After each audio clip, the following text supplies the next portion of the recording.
Hey everyone, I'm SaturnDave. I'm TraynoCo, and welcome to the SEGA Lounge.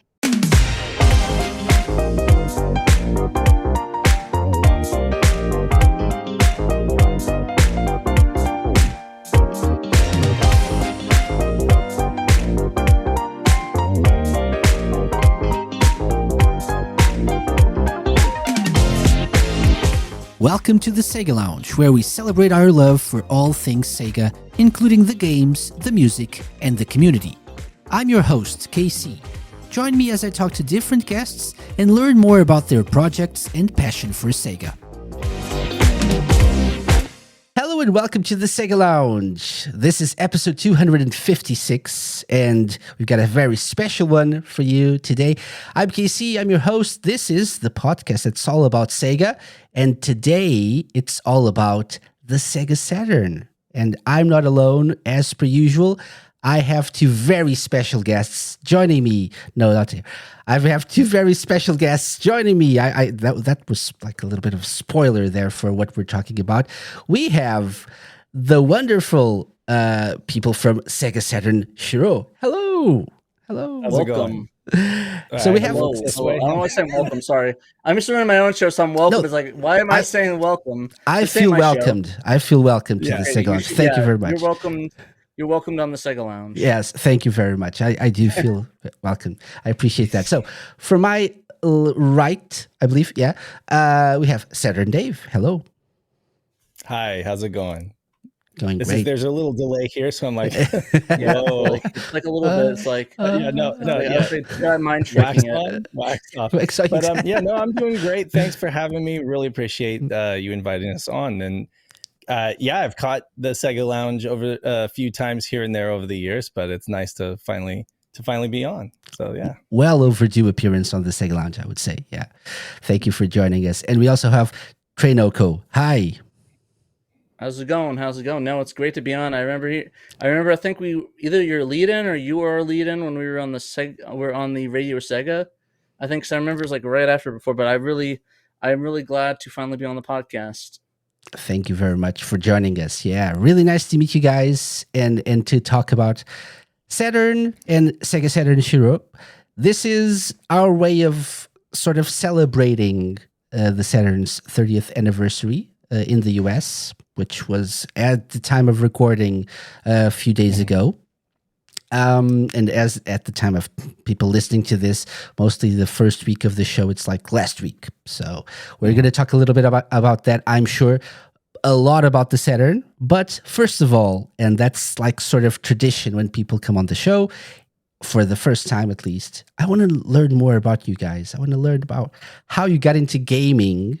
And because you're so Saturn specific in what you do, maybe we'll talk a little bit more about the Saturn part of things. But first of all, let's start with you, Dave. How did you get into gaming? What's your gaming story? Okay. I actually put up my gaming story as like a monologue because it's pretty long, but it starts somewhere around, I want to say it, so it started with the Atari 2600. We had one in the closet and it was not being used because this was like post crash and it was just kind of like, relegated to the closet in a box. And we tried, I tested it out and that's kind of like how I got interested in video games. But really my video game journey started in the arcade for the most part, with games like, I don't know, Space Harrier, and Afterburner and Outrun and stuff like that. It's a lot of Sega stuff. Of course, Teenage Mutant Ninja Turtles, Mortal Kombat, The Simpsons, that stuff too.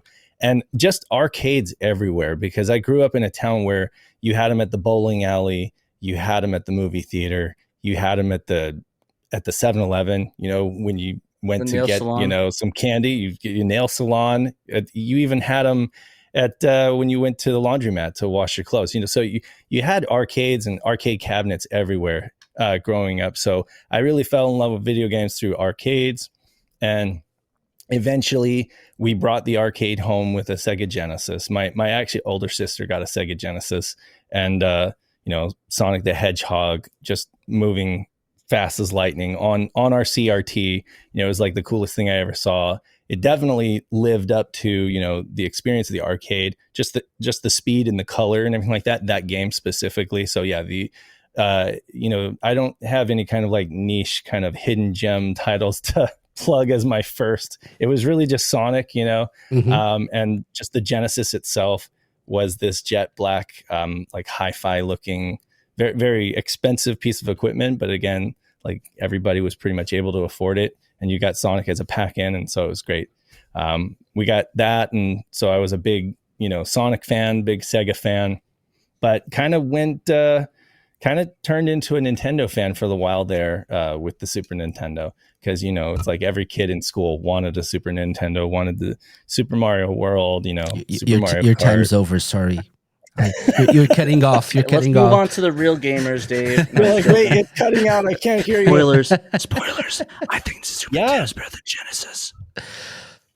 I didn't hear a thing of what you just said. I didn't hear that. But no, you know, Super Nintendo was great. Game Boy was great, but like really, when the fifth generation came around, that was like that's always going to be my favorite time in game history, just because of how crazy that was. As just a generation where almost anything happened. You know, Sega came in, they stole the market away, or at least they stole the dominance away from Nintendo, and created just an open kind of power vacuum. Basically, you had new players like 3DO coming in, and you had Sony throwing their hat in the ring, and it was just a really exciting time for gaming. And yeah, so I went with Saturn. I don't want to get like way into it, but that's how I got to Saturn, you know.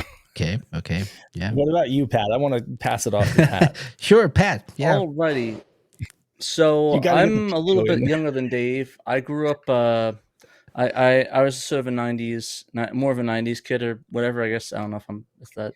But anyways, I was born '92, and around '96, my parents' friend were like, "Hey, we're getting rid of a bunch of the stuff that my kids don't use anymore. We have this pretty famous Sega console from the '90s, and we were wondering if you want to give it to your kid son, because I know he's like 4 years old. He probably would enjoy it." I was like, "Yeah, sure."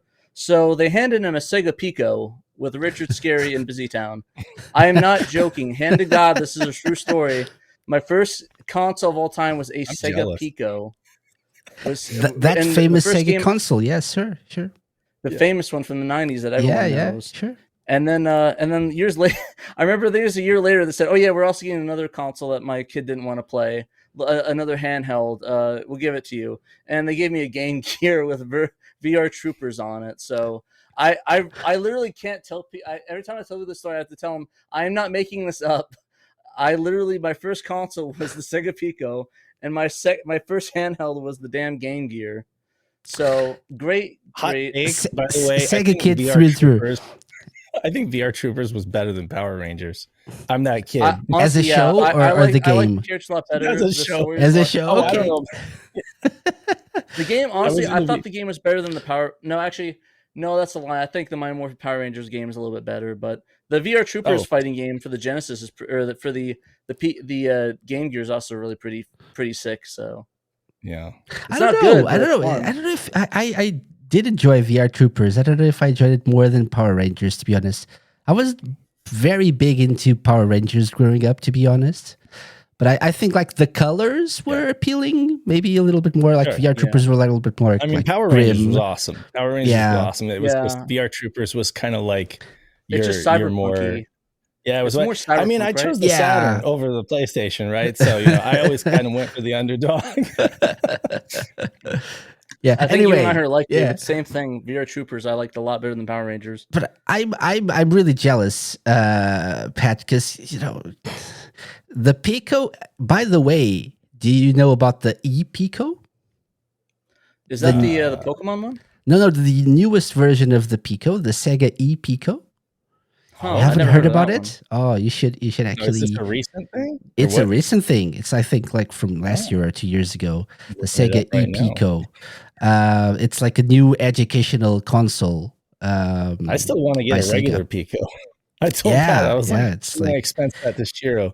It's a little bit like it's more of like a Wii kind of thing, I guess. Oh, okay. Which with like something like this.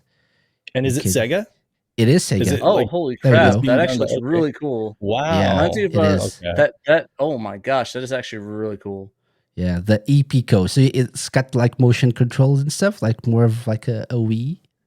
And I like you. like apparently it's all the rage with the kids. Because why not? Yeah. Pico's Right. back, baby. Actually, Yeah. it looks like Pico there is back. there is a Pikachu one. Or wait, is this the old one? That's It looks the old new. Pico. That's the one from 03, Oh, that's the I old think. Pico. Okay, dude, I want that. Yeah. But yeah, I don't Did you know. have Justy and your new kid My play? kids your other aren't. kid My play it? kids aren't. Well, my little one is probably young enough to appreciate it, but If Yeah, it's no. if Get her on I that think he Pico needs train. to know Japanese though. I believe. thing is, Fair enough. I never played a Pico growing up. So like Pat described what it was like, and I was like, oh, so you're playing like physically on the drawing pad, but you're also playing on your TV screen, like via composite Yeah. or whatever. Mhm. Like that. It's- I was it's like, really- seriously? It's really I gotta get technologically one of those. advanced back then. Yeah, Like, yeah. that's it's rad. it is. It's very simple but really cool. And you flip the pages to go to the next level. It was really cool. But what'd you get after that, Pat? No, you no, went wait, from wait. like the Pico. Wait, Dave. I have a suggestion. Can we change this into Yeah. like the Pico appreciation Pico show or Sega something? Shiro. Why Yeah, not, you know? yeah. Pico show. Is there a Pico show somewhere or a Pico community somewhere? No, I but I'm wish already there in was. the copyright. If you're watching or listening to this, if you're part of a Sega Pico community, get in touch, please. Podcast at thesegalounge.com. I want to hear from you. I want to know we want a all about the at your Pico. Pico. Tell us all about it. All about it. Yeah, I mean, you know, I don't know. But yeah, Yeah, but we besides the Pico hijacked ones- Pat's story. So sorry, Yeah, it's sorry, fine. Pat. So It just please go like I said, ahead. It's kind of hard to Totally believe, hijacked it. anyways. Hijack, but no. Besides, after that, I got an N64 and then a Dreamcast. I actually didn't get into Saturn until like 2020, like 2005, I believe is when I got into it. I like found a store. I was like, wait, what is this? Like, oh yeah, it's a console between the Dreamcast and the Genesis. I'm like, there's a console between the Dreamcast and the Genesis because they're so badly marketed here in the United States. So it's like I didn't know Yeah. about it. Like I knew about the Dreamcast. My parents got it for me, and it probably is one of my favorite consoles of all time, next to like the GameCube and oh man, it's hard, and probably the Saturn. Just Saturn's up Mhm. there, top 3. Okay. Mhm. Okay. Good. Nice. I know you guys are big Dreamcast fans as well, right? I think Mhm. you guys went on the Dreamcast junkyard like last year or so. I Yeah, we did a remember couple listening to that episodes, I episode think. or more. Yeah, probably. I remember that as well. It's really hard to choose between between the Mega Drive, I'll call it, considering our company. Yeah, No, so but between the Mega for Drive, the audience, Saturn, probably the Genesis Yeah. is more like most Sure. people who listen to this are from the US. So yeah, probably. Hey, But I Biggie mean, for Smalls me, called they're- it the Genesis, so Yeah. who am I to argue with the They're- notorious B.I.G.? they're all beautiful consoles and they all have great games. And it's like, but I mean, Saturn for me every day, all day. But I mean, they're so close is all I can Mhm. say. Yeah. Yeah, So yeah. Yeah, I'm on the same page with Dave. They're just so good for different reasons. Like that's what I love about the consoles. It's like you can get a taste of everything, and you can, if you're getting bored of the Dreamcast, go to the Saturn, and vice versa, and it'll quench those thirsts that you need to hit. Mhm. yeah. And all three of them are online. I've got them right here within arm's reach. And my Genesis is online. My Oh, that's nice. Saturn. Yes. Yeah. It's crazy. Awesome. Okay, so let's go. Nintendo. Let's move towards the Saturn phase of your lives. And let's go back to you, Dave. So, how did you get into the Saturn? Did you Yeah, get it at launch? How did it happen? Yeah, it's really kind of sad and embarrassing that I totally bought the PlayStation hype. We walked in to an electronics boutique. It was not EB Games yet. It wasn't GameStop. It was Electronics Boutique in the mall. Walked in there and there was this new 32-bit system. It was this flat gray slab, the PlayStation. I thought the name PlayStation was so stupid. Like I thought, and it's so funny, like in hindsight, now it's like the most normal thing, like Kleenex or tissue. But I mean, back then I thought PlayStation is such a dumb name to name a game console. Should call it X. And it was also so different than anything I'd seen that it kind of, I kind of, made fun of the way it looked. But when I played Jet Moto on that demo disc, I was like, wow, this is rad, you know? And then of course the store clerk was like pretty persuasive. So we like went home and boxed up my Super Nintendo and several games. Totally not worth it to bring it back and get the PlayStation in one game, you know? And it was so it was like, I mean, now in hindsight, I was just like, I ended up getting my Super Nintendo back and several of the games that I had, but like, I can't believe I was such a dumb kid that I was willing to like, I couldn't see the value in it. I was just like, 32 bit, let's go, you know, out with the old. And so we got a PlayStation. Play the hell out of the PlayStation, but my dad is he's a musician. He plays drums professionally, and he would go on the road a lot, and he'd be in hotels and need something to, you know, entertain himself in the hotels. So he'd take the PlayStation, and I was okay with it. You know, he asked, and he was like, "Can I take it?" But I'm going to be away for like a week, so I wouldn't have anything to play except we had my sister's Genesis. You know, so I would play more Genesis, and that was okay. But I needed something of my own, you know, because my dad kept taking the PlayStation on the road. It would be gone for a week or 2 weeks while he was like across the country. And I just decided to start saving up my money and get an N64. I wanted a Nintendo 64 because everybody's all about the Nintendo 64. And I wanted Mario 64 because it's like kids would line up for a mile, you know, to play the kiosk in the mall. You know, I couldn't even get on it. But as I'm standing in line of the kiosk for Mario 64, Christmas of 96, so right around the turn of 96, 97, I'm just standing in this line waiting to play Mario 64. A lot of folks have heard this story by now. And, you know, I'm a captive audience, so I'm just standing there in line waiting for my turn. And to the right of me, behind the glass on this tiny little CRT, totally made to like not attract anybody's attention. You know, they've got this other console playing Nights into Dreams. It was basically the little jester flying around in the Mystic Forest zone. And I was just so captivated and mesmerized by that. And just that I'd never seen anything like that. And that game, I don't know, it was just perfect for me. Like it just spoke to me. I like kind of grim, dark things. I like things that are kind of I don't know, surreal. Nights is very surreal. You know, I like things like Twin Peaks. Sure. I like David Lynch films. You know, I like stuff that's weird and bizarre and artistic. Actually, I don't know if you watched it. You know, I mean, sure, I love mainstream stuff that everybody likes, but I definitely like things that are artistic and things that are kind of off the beaten path. You know, like almost avant-garde-esque, right? Yeah. And Nights was so avant-garde. It was so off the beaten path. It had a mystique to it. And when I put two and two together and realized that the Saturn was also the console that played Daytona USA, which was my favorite game in the arcade. Mm-hmm. It was a no-brainer. I was just like, oh my God, I got to get the Saturn. Then I found out that it actually wasn't doing too well and that I could afford to buy a used one for like $80. It was like, okay, that's it. Forget the N64.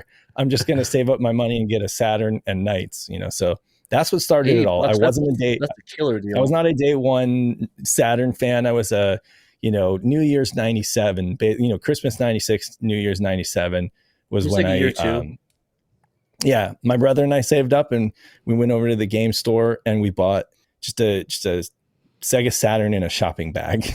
You know, that's it. Nice. It was just a couple controllers, composite cables, a copy of what was our first Daytona USA, and then we ended up having to save up and get Nights with the 3D control pad, which was another expense. But yeah, that's it. I digress, but the rest is history. That's nice though. Yeah, I thought you were saying I was waiting in line and someone shady like, you know, like kid, come here, like open his check and do you want to see what the future looks like or something? You know, everybody tried to steer me away from the Saturn. Every single thing you could. It's a miracle that I even. Too, he was like, you don't really want this. Yeah, the marketing didn't tell me about it. The store clerks certainly didn't. And when I tried to ask them about it, they would basically just brush it aside and say, "Don't worry about that. The PlayStation is what you want," or N64. You know, and I don't think they were getting kickbacks or anything. I just think they didn't make as much money to sell them. You know, so they just kind of focused on selling what they probably make a lot of money on. Yeah. So get incentives for selling that. So yeah. If I hadn't been trapped in that line waiting for Mario 64, I wouldn't even have seen Nights, you know, and I probably could have just gone on my merry way Been and never would have N64 known Shiro. that I'd have been an N64 kid. Yeah. So Which, thanks, Nintendo. I love the N64. I have one right down there too. So, I love the 5th generation consoles. I really do.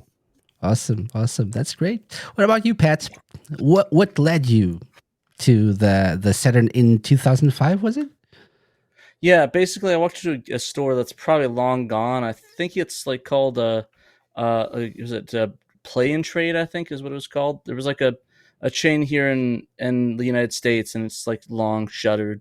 But I walked in, and they had like something called a Saturn. I'm like, what the heck's a Saturn? And he explained to me, oh yeah, it was between the Dreamcast and the Genesis. I'm like, there was something between that, because like I was in for context, I grew up in like New Jersey, where it's like the biggest area for marketing for gaming. So if you knew about the console, you'd hear about it. Like, I mean, I even knew about the TurboGrafx 16 back then, but it's like I didn't know anything about like this Saturn. So it just shows how badly Sega marketed. But long story short, there's another place I played I played Virtual On all the time at this like small thing in Arizona called Amazing Jake's, or like I guess like a Chuck E. Cheese, except a little bit bigger, maybe like twice its size. And I always played Virtual On there in like 2005 or 6. And then I remember like going in the shops, like, oh wait, they have Virtual On for the Saturn. So I was like, heck yeah, I want to play that at home. So I picked it up and bought it, and that really what got me into it is Virtual On, which is still today one of my favorite games. I can proudly say I'm probably the second best at it in the SHIRO Discord behind Rasputin. I cannot. But that guy's insane. I'll take second, third. I'll take second, third best. I'll take that. I can live with that. That's not that bad. But yeah, I love the game. Huh? Yeah, with the twin sticks, it's just amazing.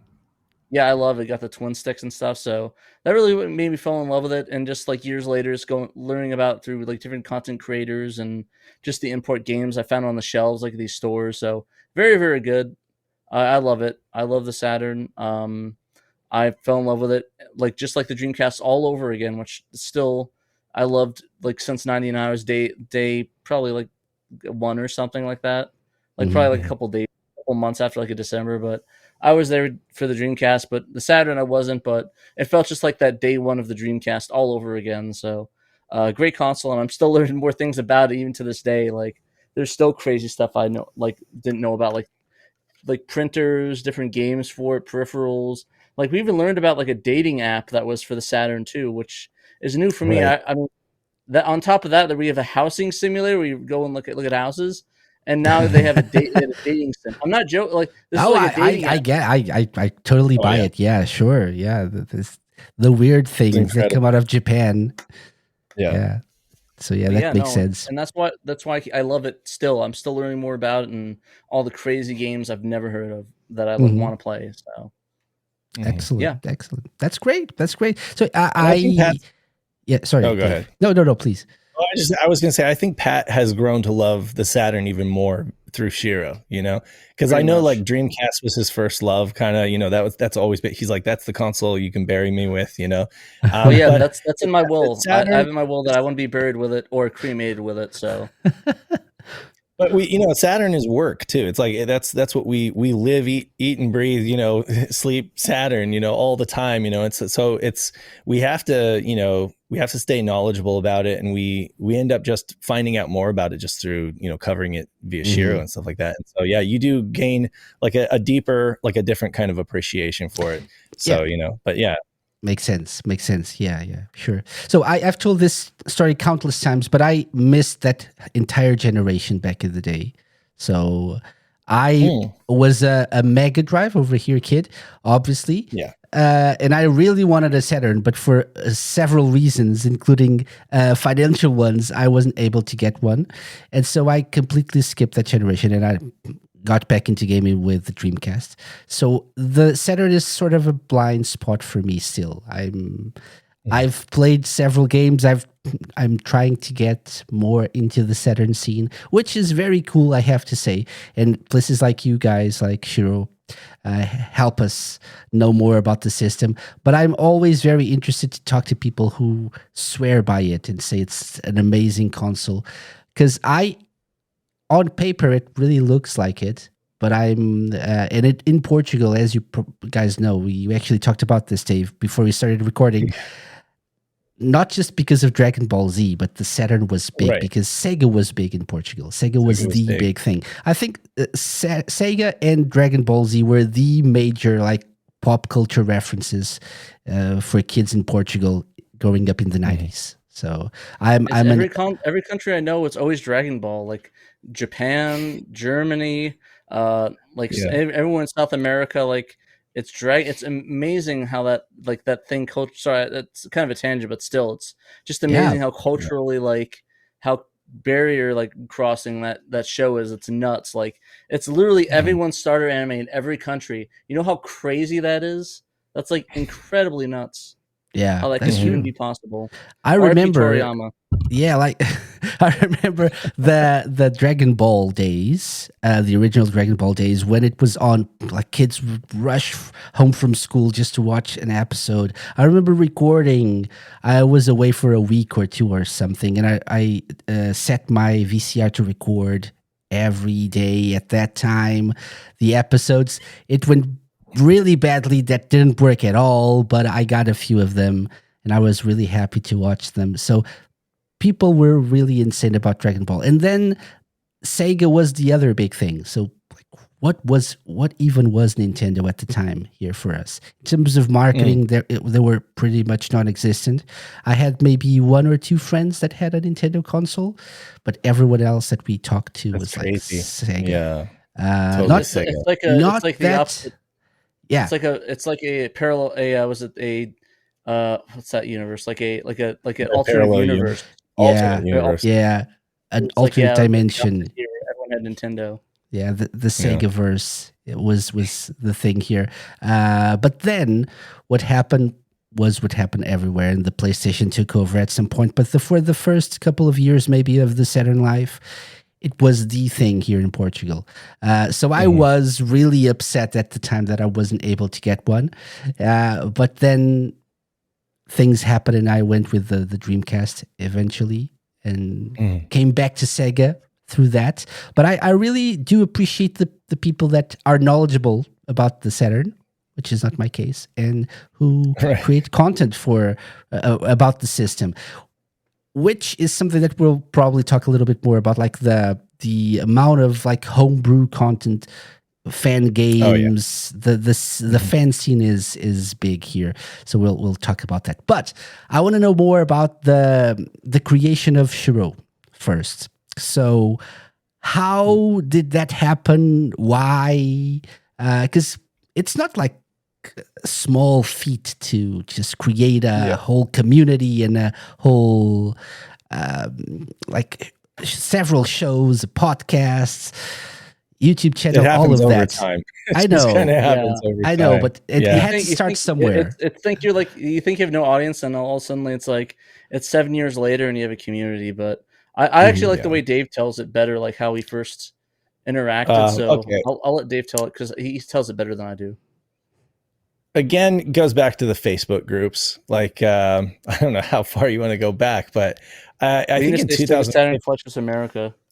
So in 2015, I was like thinking about, like, I had been thinking for years about, what if, I collected for Saturn again? But every time I look on eBay, it was like so discouraging, and I mean, now it's like, this is 10 years later, so it's ridiculous. But in 2015, $500 for Panzer Dragoon Saga, Dave. You were looking at in 2015, you were looking at a lot of like $5 and $10 games that were instead like $40 and $50. So that was still a hard pill to swallow. But for some reason, for whatever reason, I just decided to, jump in and start going for it. And, in the midst of that, I joined Facebook groups like about collecting for Saturn and stuff like that. And Pat was on there, and I was, we were toying around with the idea of like doing a hypothetical cover for like a reissue or repro cover for the, Police Knots, there was like this canceled long box of Police Knots, and there was a mock-up that existed. And so we were kind of chatting really about quality. It. Pat, and I do Photoshop, I do graphic design. kind of as a living or at least a side hustle kind of thing. And so, I put together this thing and sent it to Pat, and he was like, "That's awesome." And we just got to chatting, and I don't know, we had this conversation that lasted like several hours one night, just because we had a lot in common. We both like Sega, both like a lot of the same music. Pat has impeccable music taste, by the way, probably the best of anybody I know. Impeccable music taste. Very, very eclectic, but very good. Like, all killer, no filler. And then, so I think there's like one band we disagree on. I think that's like so crazy. Maybe. Like, out of everything we agree on, like we have like hundreds of bands we have the same, but I think there's like one or two we just don't vibe. We vibe differently for. I just can't remember what they were. Yeah, I don't know at the moment. But Pat, so Pat reached out to me. I think it was he texted me one day out of the blue. How would you feel about starting a podcast talking about Sega Saturn? And at that time, I was just dying to share stories, dying to talk about, and I was using the Facebook groups as kind of like an outlet, shooting video or whatever. And it was at a time where I couldn't get anybody else to do it. Like, I was like, does anybody have a cell phone? Point it at yourself and talk about, your memories of Sega Saturn, or share this kind of stuff, and nobody wanted to. And I realized not everybody's outgoing or as extroverted as I am. So I totally get that. But Pat reached out to me, and I was like, hell yeah, I do. that would be great, because we've got all these stories, and it's like, I kind of want to get them down on some kind of archival media. So we teamed up, and we had another guy, Kay Kona, Murder of Crows, who partnered with us for quite a while. And we just started banging out podcasts, put together like a little website, for the podcast. It wasn't anything big. And we kind of did, like the listicle style thing where we would just go through like 10 or 15 games. It's pretty typical. It was very dense, content wise, less story focused, but more like, really dense information for people who wanted to get into Saturn. Here's everything you need to know about Neo Geo on the Sega Saturn, that kind of stuff. Yeah, and it was really, really fun. Like I said, it was a lot of like bad recording equipment and bad quality in the beginning of it, but I think we ran with the punches. We upgraded our equipment over time, and it became pretty killer. Like, I really enjoy the podcast that we put together. We eventually brought more people on. We had Peter and Ben, and we just kept rolling. And we're here where we are now. It's almost 10 years, right, Dave? It's like 8 years ago that we started. We're coming up on 8 years or something like that. Yeah. And Pat's right. Like, we added a lot of people along the way, and they've just been some of the most amazing people, like Nick Pandemonium, who reviews every US Sega Saturn game. He has a YouTube channel, and he does some amazing they started out as mini documentaries, but now they're just full-blown documentaries. Yeah. I mean, we got Dan Thrax, who is just the most amazing writer, editor, and game hacker. He's done projects on games like with the Bulk Slash project, and like the Stellar Assault SS. Yeah. So helped out working on those, and then he had such a passion for Saturn that he just kind of got involved and kept contributing to the point where he's literally like a big part of the lifeblood of SHIRO right now. If it wasn't for Dan, we couldn't do anything, and you say he's writing articles for the website, and he's on the SHIRO show on Fridays and stuff. And it was a gradual thing, where he kind of just moved into the role, and he's done an amazing job. And so it's been the effort of many people that have kind of helped lift it up and make it what it is. And we've got folks in our community who help run the tournaments. We have game tournaments every month, and we've got like Double Dime and Gregory Rasputin doing those, and online tournaments on the NetLink stuff. So that's just amazing. So much awesome. Sorry, I know I'm digressing. No, it's okay. It's okay. I can't listen to you guys talking about this for days. And it's just like we just dipped our finger in so much stuff, like the magazine we worked on. Right. Finished and got that out. We got the web pages and stuff like that. It's really a whole media. It evolved from a podcast to a whole media and community thing. I don't even know what to call us anymore. I say, people ask me what SHIRO is, and I don't really know.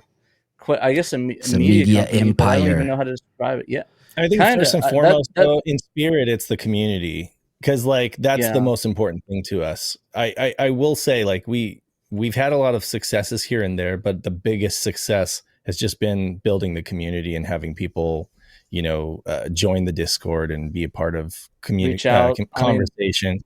Yeah. We'd have, Mhm. literally the bulk slash and stellar assault would have not happened if, like, this does sound like a fault, but if we didn't have a place to like tell people to go to like look Mhm. into it, that people wanted to volunteer, we wouldn't have the bulk slash or the stellar assault fan translation. Like, the team was made based off Yeah. people that were part of our Discord, and like Yeah. I said, It's and like a I'm chicken not egg. trying to take credit for it. Well, but that's amazing. Like a place for people to get together, like-minded people to get together, and like Mhm. it's also a place where new projects come about and people have an Right. idea, they find others who can join and get more resources and stuff. So that's amazing. That's a very cool result. Speaking of resources, scroll to the top, if you will. Yep. Scroll all the way to the top and then click resources under There we go. resources, or hover over resources. And then you can see all the community projects that are going on, Mhm. right? If you click like translations, for example, you can see here, and this is managed by one of the guys, Private Eye, who works with like Cafe Alpha on like the SEGA Saturn stuff. You can see all of the translations that have happened over the years, and this is really only going back, I don't know, like 2016, 17. Like, there's been so many game translations that have happened. Some in progress releases, some there's like two that in are releases French 2 and weeks back to back Portuguese. too. Yeah, and it's just insane. And that's just the translations. There are so many other projects going on. I Mhm. think that, like Pat said, it's kind of like a chicken and egg scenario where I don't really know which comes first, but it seems like by building the website, by building the media group, we basically created a platform that we could use to signal boost the cool stuff that people are doing in the community, because that's really the cool stuff. For sure. We're like town criers. We're just saying, like, check this out. This is really cool, and then Yeah, just, we're trying to showcase it and just play it, because I Yeah. think one of the big things that there's a lot of retro game things. Like, a lot of people, when they think of it, they think of like the game collectors or the reseller guys, or the guys showing off the top 10 gem games or something. And it's like, I think what I like about Shiro is that we're none of those. We're just like showing off cool projects, and I don't know. I kind of think of it like the Howard Stern show almost, where we have people hop on, people in the community that add to the show. Howard Stern minus the Howard Stern part of it, but yeah, like just Yeah. like have it like a live show and have people contribute to that, and Mhm. which I think I like about that, because there's like well-known people that drop in the chat, like fan favorites that have grown with us, or just Anybody hopped in the chat when listening, we talk. listening to it as like a podcast after the fact is probably like, who is this? Wait, who? They got to get into the community and become a part of it to kind of get some of the inside jokes, because we're very informal with the Shiro show. The Shiro show is just live, unedited, uncut, just off the hip, and we're just pretty much reacting to each other, and it's a lot of fun. But again, like I said, it was something that we started during the pandemic, just as kind of like a what if, let's just do a live show. And I think it's insane that we've only missed, right, Pat? We've only missed like 3 shows in that 3 or time. 4, maybe it's less than 10 though. I know that it's mostly holidays or something happens. Yeah. Like it's Right. Like I think if it falls on a holiday, we do not do it. Like, it's like, no, we need a break. But even Right, then, 'cause like, I'll do everybody's fun. something like for like Black Friday, I'll do something. I'll do a whole stream on Yeah. Black Friday where I just find deals. We'll just do some fun stuff, because like, I don't know, the biggest inspiration for why I wanted to do the podcast, or actually twofold, was do you know a group of people called Mega 64? Yeah.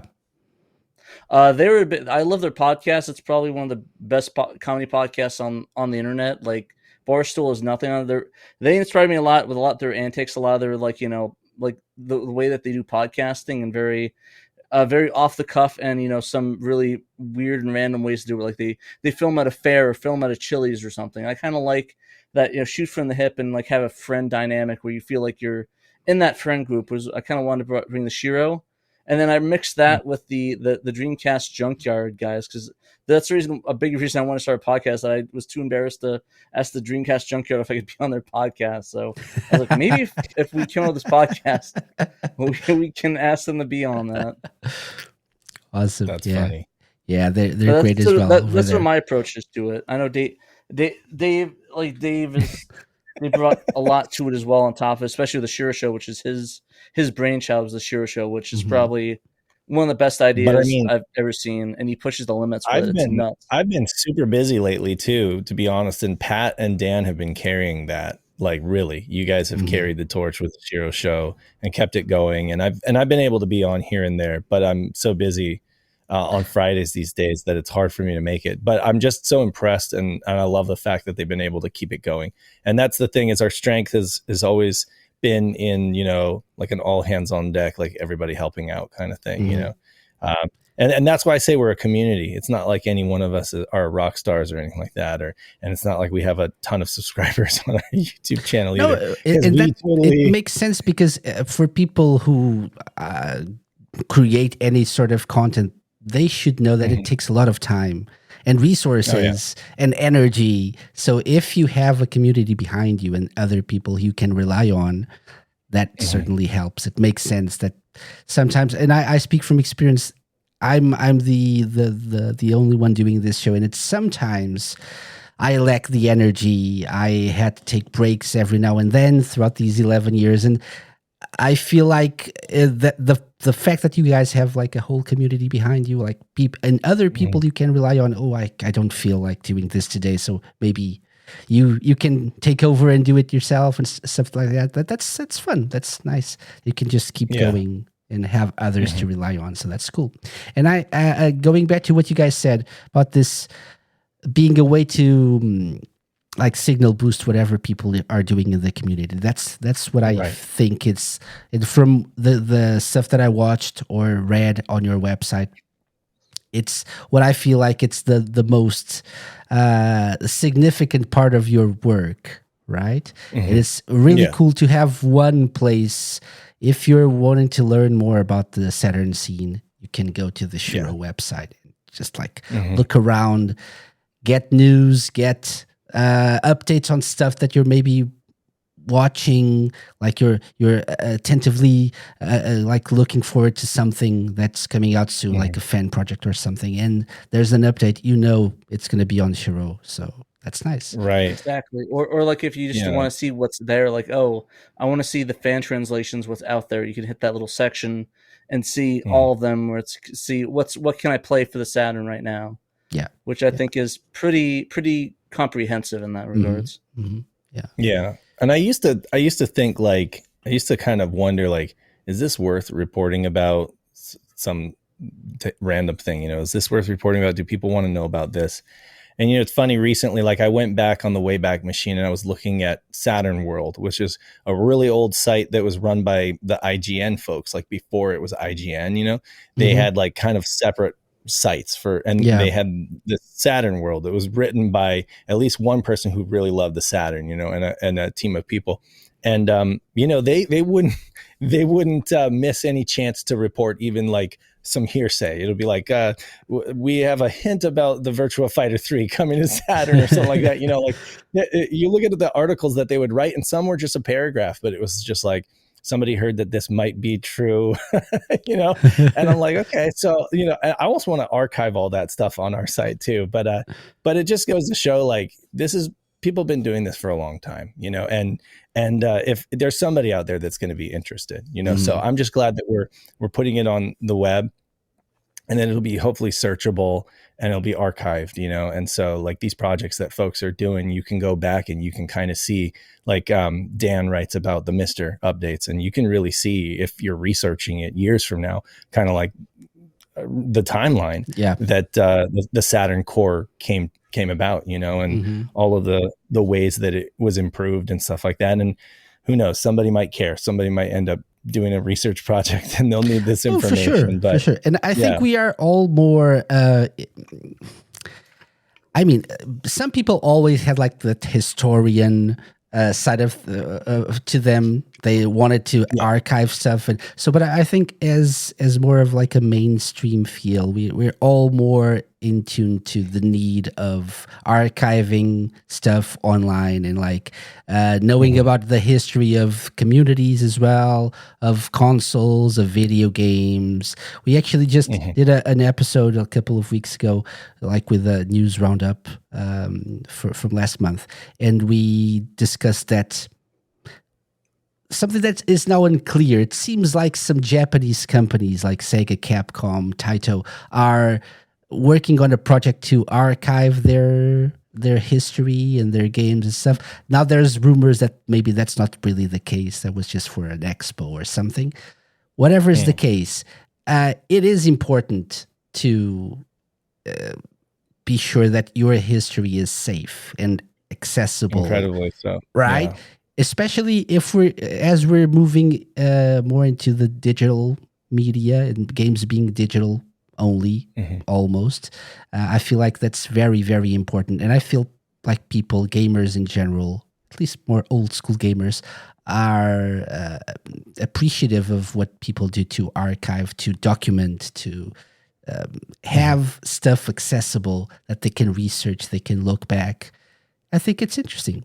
So yeah, because it's history now. I mean, it was just a pastime. It was just something we were all having fun with. But now it's just like a game, it's full blown history. You know, exactly. And I mean, the thing important. is that you look at this. I think they did a study saying that I think over 50% of game like stuff is lost, and like if that was in the film era, that would be a crisis. Like for lost films, that'd be like a detriment. Like there's more lost media in video games than there are for like all the film industry, the silent films combined, which is kind of insane to think about. Like the game history is not well preserved, and there's very few companies that are preserving it, and the companies that are preserving it have to like skirt certain laws as well on top of like the regular Joes. Like technically, if you want to preserve a game, you're breaking the law. So I think that's, at least in the United States, that's what the biggest issue is that a lot of companies don't have a great way to preserve it. Like I guess, you know, there's stuff like Nintendo eShops and Oz eShops where we've seen before they shut these eShops down, and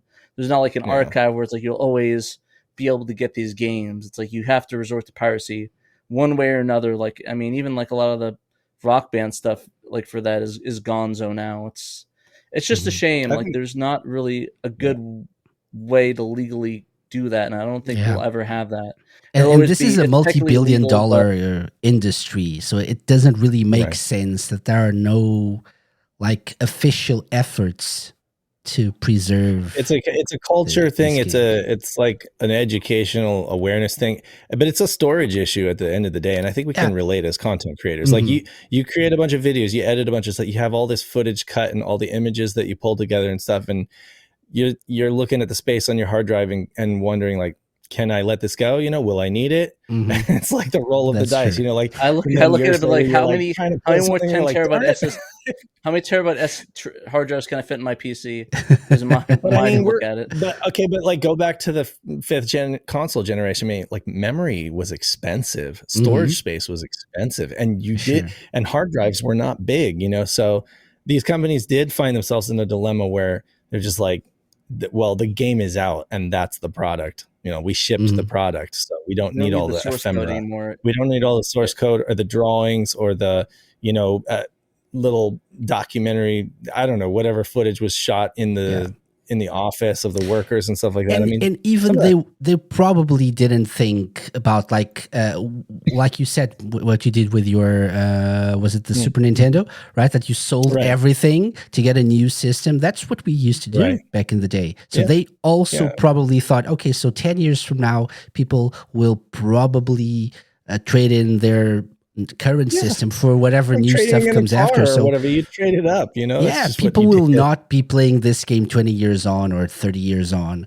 So why do we need to preserve it, right? So I think that's a big thing. And interesting with the media is that compared to like stuff with film and stuff, a lot of people feel that gaming is a disposable medium, which I think a lot of people, my friends, think, where it's like, oh, I don't want to play this anymore. Or like they see shutdowns like, oh, who cares? It's like, bro, whatever, because like other people are just consumers, which isn't like an insult, but like they just want to play the next big thing, and you know when they're done with that and gets put on the shelf or thrown away or took to GameStop or sold online. It's just the way it is. For sure. Yeah. What really kills me is the thought, like if you've ever seen some of this E3 footage from 96 or 97, and you've got like the most elaborate Sega booths, like an entire show floor of Sega, the huge illuminated light, the nights that's like rigged from the ceiling, Nights into Dreams with like the big orange rings, and I'm just like, that probably went into the dumpster behind E3, or something, like, because who took it, right? Who took it? At that time, you're talking about like Suits, who are just like, yeah, no, I don't, it's too big for my kid's room, And I think that probably ended up in the trash, and it just makes me die inside when I think about that, because I'm like, I want all of that. That's why I took these things. I mean, they had bespoke. Hold on to these. These things just go right in the dumpster. Oh, yeah, right there. These standees. You got your Star Wars standee. Yeah. I'm not pulling that out. Yeah, but like these. You're not pulling that out. That's life size. Yeah, basically, I have a giant like life size Sakura standee in my closet. They even had there it is. They even had bespoke Nights into Dreams kiosks with the CRTs in them, stuff like that. If it's coming up here quick in this footage, or it's coming up soon, I think. Yeah, I don't know. Courtesy of Sega Saturn SHIRO. Yep. All of this stuff, is just insane. Yeah, well, it's honestly, we there it is. Look at that thing. That's thing amazing. That's amazing. If that was on there you go. Look at those kiosks right there. All that stuff went in the trash, and I'm like, it kills me inside, because I would kill for that in my garage. But yeah, so anyway, that's a lot of that stuff. They just were. It was just waste. It was like. It's just promo, and I get it. Right, there are like environmental concerns as well with producing stuff like this nowadays. There are like financial concerns as well. But it's if you were able to go to like a museum or some sort of thing, I hope that went right into the garbage. That's fine, Mr. Bones, right in the garbage. I don't feel bad at all. That's he's got a bone to pick with that. Yeah. No pun intended, or maybe. Very much intended. Okay. But imagine being able to go into like a sort of Sega, not just even a Sega museum, but a video game museum, and like having a E3 of the past, not of the past. Right. It really is a past thing now, unfortunately. But it's an E3 section of the museum, and you just could like look at stuff, select stuff from Sega booths, Nintendo booths, Sony booths. That would be amazing. I mean, just have people be able to like play stuff on a CRT and experience what it was like. What it was actually like. You end up so many times, just trying to describe what it was like, rather than allowing people to actually see. And we set up a pair of 3D glasses with the Master System in the SEGA Lounge. We'll talk about that more at PRG. And I mean, not so legally affiliated with the SEGA Lounge. Not to be confused with the SEGA Lounge. Not to be confused with the SEGA Lounge. Yeah, the SEGA Lounge. I think we tried to capture that. Speaking of that, it's funny. That's what we tried to capture with that lounge too. Is we had the giant banners all across the wall. You can probably see it in our PRGE 2023 video. All the Sega all across the wall. We had standees from Soccer Wars all over the place. We had the Virtua Fighter standee. We had like the CRTs, the glasses to keep Sega alive. Like there's just like not a lot of and I think that's the closest we'll ever get to something like that. But I do agree. I really wish they had a museum where it's like they had the promo stuff. It feels like you're walking into E3, like, because I've done E3 before, and like the euphoria that you do at E3 and Gamescom, it's amazing. Like seeing these giant standees of games you'd never expect them to have standees for, or like see these giant posters, or see like the banners, the CRTs. It's like it's breathtaking. You really, it's like a once in a lifetime thing to experience that, and it's just. I really wish there was a way for people that have not able to see that live to go see, and see right there we have the banners, we have the arcade machines, and I really think that I do agree with you. I really wish there was a way that we could get that, because like see, we had that's probably the ultimate table right there. Had the Pluto, we had the Sony PlayStation there before, and then the General Jaguar unit. It's like just nutso. I mean, there's like I remember back in 2010 14, 15 maybe, there was like a sort of a video game museum that was going across the world. It came to Portugal as well, and they showed off mostly consoles and games, Right.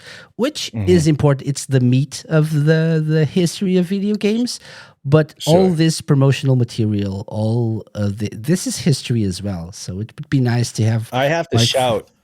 I got to shout the Video Game History Museum, because they were actually next door to us. And Frank Cifaldi and his team, you got Kelsey and you got, gosh, I'm trying to think of the other names involved. Oh, okay. But I mean, he's got several folks working with him. But you know, they did put on a really nice little museum next door to us, and they did have quite a bit of awesome ephemera. You know, some Sega stuff. You know, related to like the light gun. There was an entire exhibit about, you know, violence in the U.S. and how they had to, you know, make the Justifier like blue. You know, and yeah, it was cool. They did a really good job with that. So there are people out there that are trying really hard to save all the ephemera and all of the documentation and stuff like that for the sake of history, you know. And we're doing the best we can to try to create a vibe and let people experience what Sega was all about, because the theme of this past year's room was really just Sega's innovation. You know, they just innovated so much. It's incredible that relatively short time that they were a hardware manufacturer, they just innovated so much during that time. And I would say that they struck out with a lot of it, but they kind of like laid the groundwork for a lot of other folks that would go on and be successful with these ideas, you know, Nintendo primarily. Yeah, for sure. Things that are now. The panel we did on here, we covered a lot of it, like the 3D glasses, the simulators, the online stuff. It's just nuts, and like dual screen in a way as well, right? Like a second screen with the VMU, for example. So yeah, I mean, beaming video over the air, you know, with that what was it?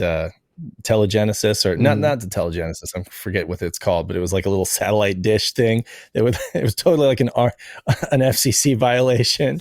But you know, there was stuff like that, and there was you know, they had a pair for the Saturn. They had a pair of augmented reality glasses that would do like full motion head tracking.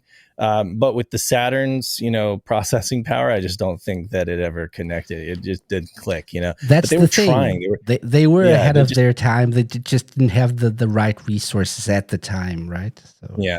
Ironically, you had the 3D glasses that started out as like these sleek pair of, you know, Kid Chameleon glasses, and then you kind of worked your way up to like the Mega Visor in the arcades, which was like this huge thing that you wear on your head and you look like a complete dork.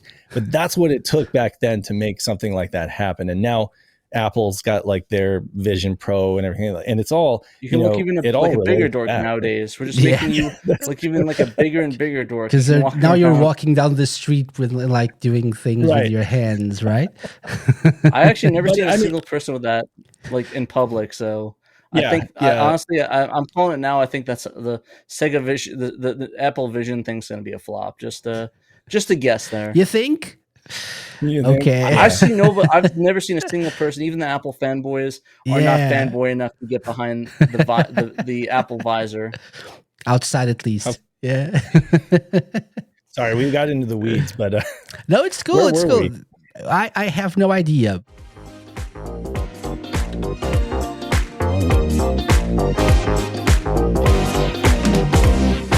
I think it's time we take a quick break from the conversation, because you've never been on the show before and you're guests. Okay.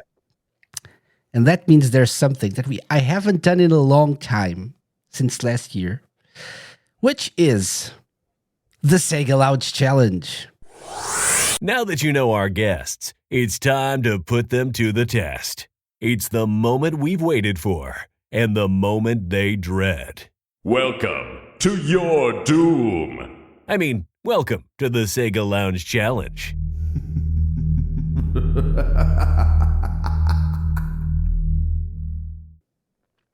And you're like, it's late. Why do you do this to us? Because it's like, challenge. I had to get up early to record this chat with you guys. So this is my way of punishing you for the time. Okay. Joke's on you, I'm a night owl. Damn. So every time we have interviewees on the show, we have the SEGA Lounge Challenge. What is the SEGA Lounge Challenge? It can be anything I want, but it's usually for Sega fans. It's something I like to call the Ultimate Sega Fan Challenge. This time, it's the Ultimate Saturn Fan Challenge. I have a feeling it's not going to be that hard for you guys as like Sega Saturn historians, as experts in the ways of the Saturn. This consists of 10 rounds, and it's trivia, music, and back of the box, which I'll explain later. Okay, I like this. This is fun. 10 rounds. They're each worth 2 points. So can we get 10 points? Let's see. Can we get a perfect score? Maybe. Are we on the same team, or are we fighting each other? It's up to you. I prefer violence, but you prefer. Okay. Choosing violence. You can team up. You can team up if you want to. It's the Slaneshi way. Okay, there we go. But I think it's probably easier to team up and maybe use each other's strengths, right? Yeah. So, are you ready for the Sega round? The Sega Lounge Challenge? If it's anything Naomi related, it's going to be over my head. It's going to be Saturn only. And I think these are very easy questions. Maybe Sega related my only. imposter syndrome was going off there for a second. Let's go. Okay, so round one is a question. Ready? No choices, so you have to come up with an answer. I think this is easy. What is the name of the crime syndicate you have to take down in the original Virtua Cop? Oh, God. That's what I say when I say it's easy. It's easy. Air quotes. Yeah.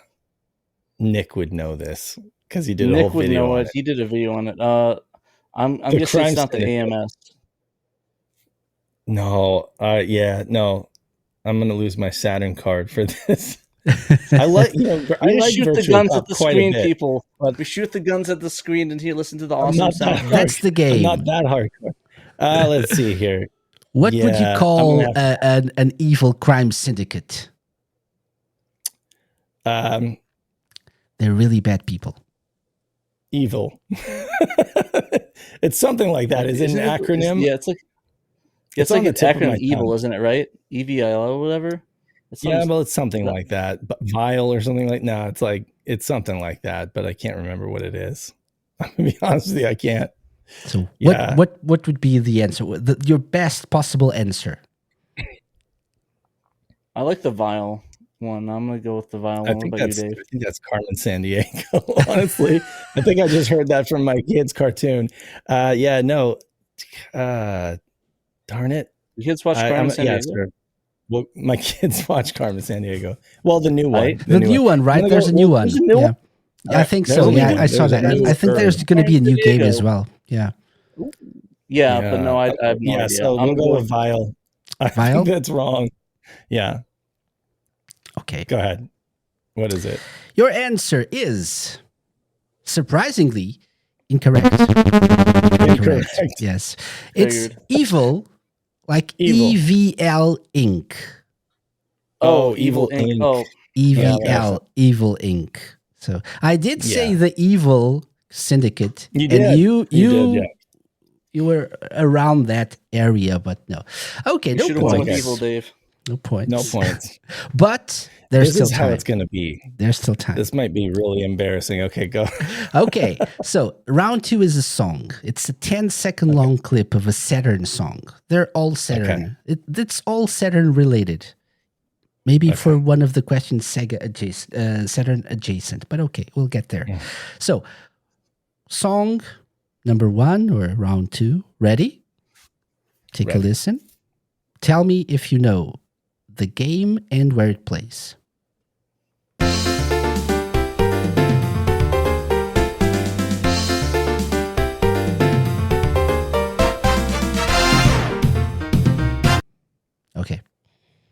So it's definitely Clockwork Knight. Yeah, definitely does it play? that sound font is Clockwork Knight. But I mean, I does know it play in the exactly where it's bedroom? at. I think it's in the bedroom. That I don't know for sure. I think it's in the kid's bedroom. Yep. I'll go with that. Dave's. I'm gonna go Dave's. I only know is that sound font sounds like Clockwork Knight. So. That sound font, right? It's all jumpy. For sure. Yeah.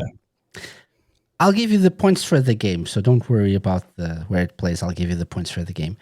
Where does it play? It's the title screen.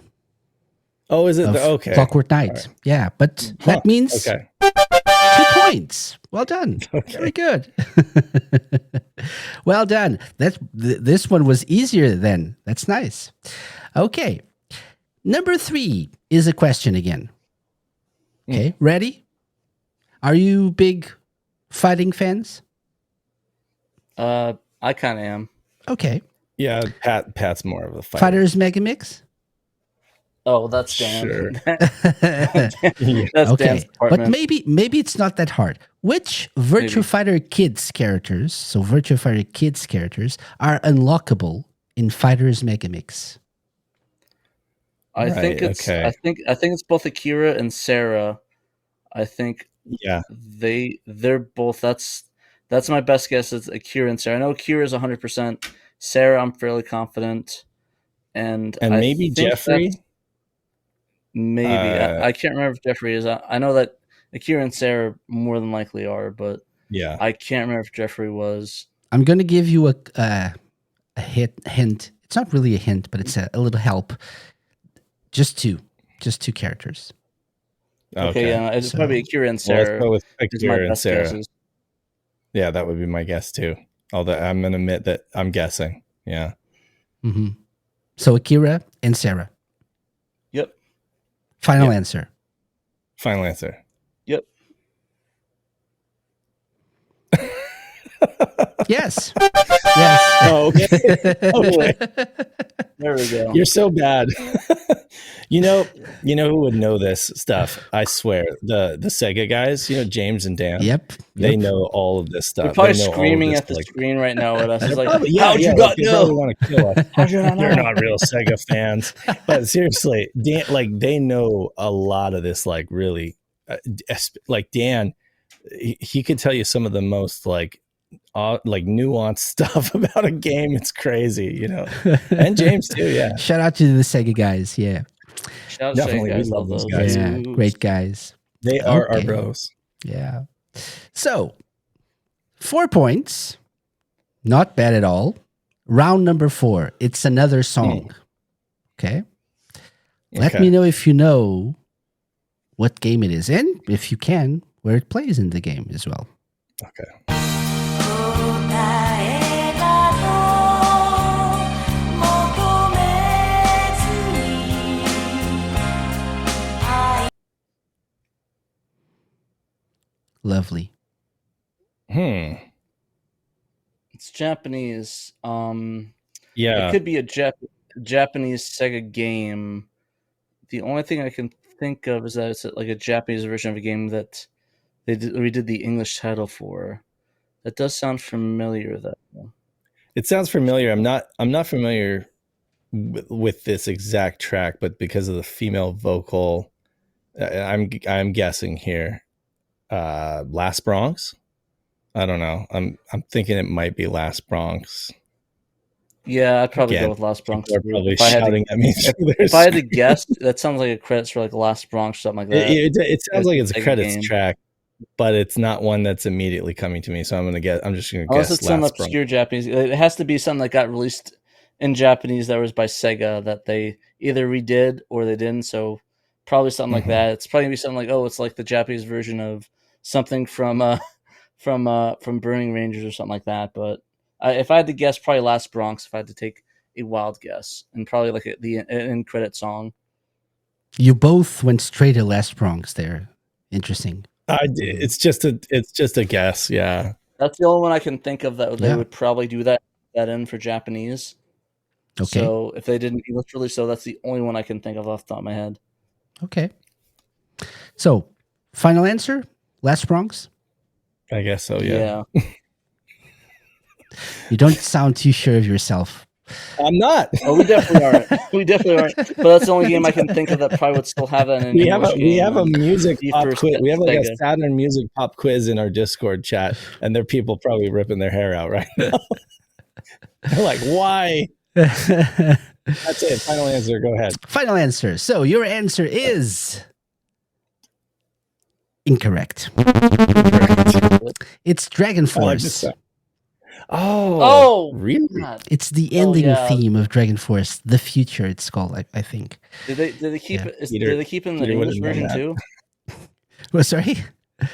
Did they put in the English version too, or was it just the Japanese version? I actually, you were talking about like, oh, this looks like sounds like a Japanese game, and I was thinking, is there an English version of this track or not? I can try to check, but I have no yeah, idea. like, I don't it's think by so. working design, so it would surprise me if they did like a. I an know English why thing I like don't they know do this. for I know why I Magic don't Knight. know this because I've only beaten Dragon Force once, and it wasn't easy either. Our buddy Chaz, who did like a full like walkthrough of it, he kind of helped get me past the barrier to entry with that game, and I really did fall in love with that game. I think it's an absolutely amazing game, but I only beat it once, and I don't remember. I don't 'Cause I think never- there's an English version of that track though. So yeah. Yeah. Okay. And yeah, just- Great game yeah, though. Great game, folks should definitely check out Dragon Force. Well, A lot of There's guys there's a plays- big following Yeah. for that game. Yeah, there's like it's like a cult It's following. one of those. I It's would one of say. those games that everybody says is so great, and a lot of folks agree. A lot of folks are like, but all the menus and then like the walking on the map and stuff like that, it doesn't. But once it clicks for you, once it all clicks and you get the battle strategies and everything like that, it becomes incredibly addictive. And it's the kind of game that you can play 15 minutes before work, and shut it off and go to work, and then play like 15 minutes when you come home. You can play the game kind of in small increments, So it's a really good adulting game. So I gotta say. Dragon Force Mobile when? It's what you're asking then. that's what I'm I'd be asking, all too. about it. Yeah, no, Dragon it's Force an and incredible and game. have Dragon Force do the music for it. And Okay, yeah, exactly. And the second game had an English translation as well, so there's a patch available for that, so folks can You play play it in both English. of them, but It's people a don't little use this darker. first one's better. Yeah, it's kind of like the Advance Wars versus like the sequel, which was a little darker, something like that. Yeah. But Edgier. But the some second one folks feels more like Ogre Battle. Mhm. Okay. Yeah, a little bit. Okay. Sorry. So no points for that, unfortunately. I'm not surprised. Still- surprised that I don't know that. Though. Yeah, okay. Okay, so it's time. We're halfway through this. It's time for what I like to call back of the box, which is exactly that. So I went to the back of a box of a game, of a Saturn game. And Okay. what I'm going to read to you in a very poetic way is the description or part of the description of that game. Okay. And it's the US version as well. Okay. Okay. It's All interesting right. I love this. when you This go is to fun. when you check the differences between regions. They're very, very different sometimes. Like the things they Very. highlight. This one, I think it's this one. Yeah, this one. The European version tells you nothing about what the game is. I Mhm. don't know why. I think it's this one. But no, but the US version I think is fairly easy to understand. So ready for the back of the box? Okay. Okay. The evil redacted has been resurrected for the third time. He is a threat to peace in the land. Now it is time for you to engage in combat to win the redacted, which will make your wildest dreams come true. 10 characters from which to choose, each with their own weapons, attacks, and special moves. Okay, so I'm going to read it again. The evil redacted has been resurrected for the third time. Oh my God. He is a threat to peace in the land. Now it is time for you to engage in combat to win the redacted, which will make your wildest dreams come true. 10 characters from which to choose, each with their own weapons, attacks, and special moves. Special move. So it's a fighter. It's a fighter I and mean, it sounds special like- and weapons. The only thing I can think of that people have weapons in a fighting game Probably was some like Last Bronx is the one I can think of. Well, as wait a weapons. second. No. Last Bronx was like it was like a gang, Yeah. the Red or something like that. So no, let's think about this. So there's an evil that's been Resurrect for the it's called third time. redacted, and it's been resurrected for the third time. That has me thinking Capcom wouldn't write something that stupid, right? I mean, like I was thinking, that sounds like Capcom to me. Oh wait, okay. So wait a second. This is a US. This is a US long box. So it's a US game. We only got like third time. 10 It's characters. been resurrected for the third time as well. Third time. I don't know if that's relevant or not. It's not like Street Fighter or anything. It's going to be something like more. It's going to be something like more weapons and stuff. Wait, would that be evil- Mortal Kombat 3? Because No. wasn't Shao Kahn and they fight to get the wildest dreams like you'd fight for a competition. So if it's resurrected for the third time, but that sounds like Mortal Kombat 3. Because everyone has a special weapon, 10 characters. special weapon, 10 characters. Or So- weapons. 10 characters from which to choose, each with their Yeah, own but weapons, attacks, Why call and it the special evil moves. redacted? Why not say like Shao Kahn or No. Redacted was Evil. I redacted Oh. it. Oh, yeah, sorry. yeah, Yeah. evil. So I sorry, I'm redacted sorry. parts of this because if I guess no, sorry. okay. Yeah, I didn't explain that part. So blank, just I go blank, redacted explain. it. Yeah, Yeah. I thought that's what I was like. It would probably The evil's give name is too much redacted. away if I read everything. Sure. So I redacted some, read it one more some time? words. Can you Yeah. read it one more So time? the evil redacted has been Right, okay. resurrected for the third time. He is a threat to peace in Okay. the land. Now it is time for Right. you to engage in combat to win the redacted, which will make your Okay. wildest dreams come true. And then Win 10 the characters. tournament. Yeah. Okay. The only thing I think is Mortal Kombat. Doesn't say MK3. anything about fatalities or anything like that. I was thinking maybe it was like Golden Axe the Duel or something like that, but It might be, actually. It might be Golden Axe the Duel. That but might be it. because it's the third time, resurrected the third time, right? That's where you've got me thinking, okay, Mortal Kombat 3 Ultimate. That's the only thing I can think of is Mortal Kombat 3. It's either that or Golden What Axe. other game has evil redacted that has been resurrected 3 times? Or wait, for a third time. That would mean that it was dead. It's been dead 3 times. The math is complicated here. So if you've been resurrected 3 times, it means you Tell that we died. don't know? Can you tell that we don't know what this is?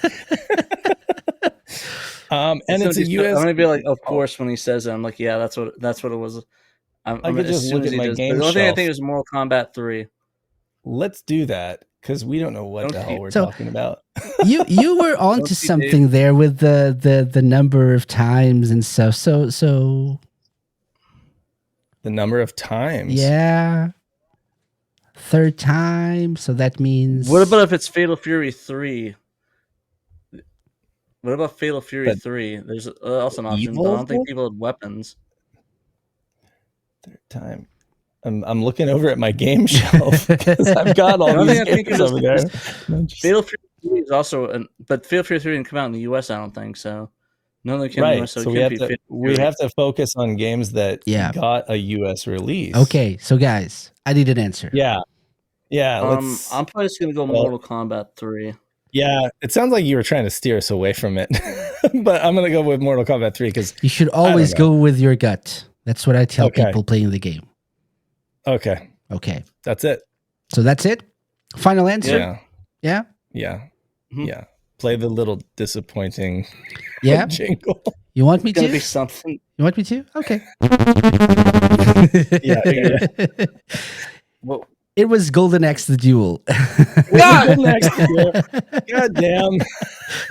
That's what I said. Why I said you were onto something with the number of times. So yeah. So third time. So Wait, Golden what do Axe. you mean? Golden Axe. He dies. Golden Axe. Resurrected for Okay. Golden Axe 2. Resurrected for Okay. Golden Axe 3. And now Golden Axe the Duel. Oh. Right. So 3 times. I think it is. I think it God. makes sense. Yeah. Okay. Well, there you go. Yeah. we were It close. sounded- We had Golden Axe 3 on the menu. It was between MK3 and Golden Axe, though. Yeah, you So, know, I didn't very put that close. together. Very close. Yeah. Yeah. Yeah. Okay. So 4 points still. and we have half the questions to go. So let's move through these. Nice. Number Okay. 6 is a song. Oh, this is. I Okay. think this is easy. Let's take a listen. Okay.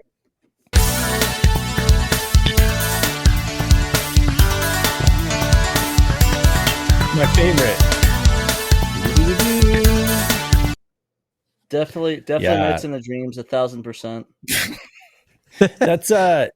That's Shundi's theme from Virtua Fighter 2, and I think it's called God Mountain or something like that. I forget what the track is called. They're teasing But, us with that Knights crescendo. Yes, It has like a very yes, yes. It's What was that? Mountain Hermit.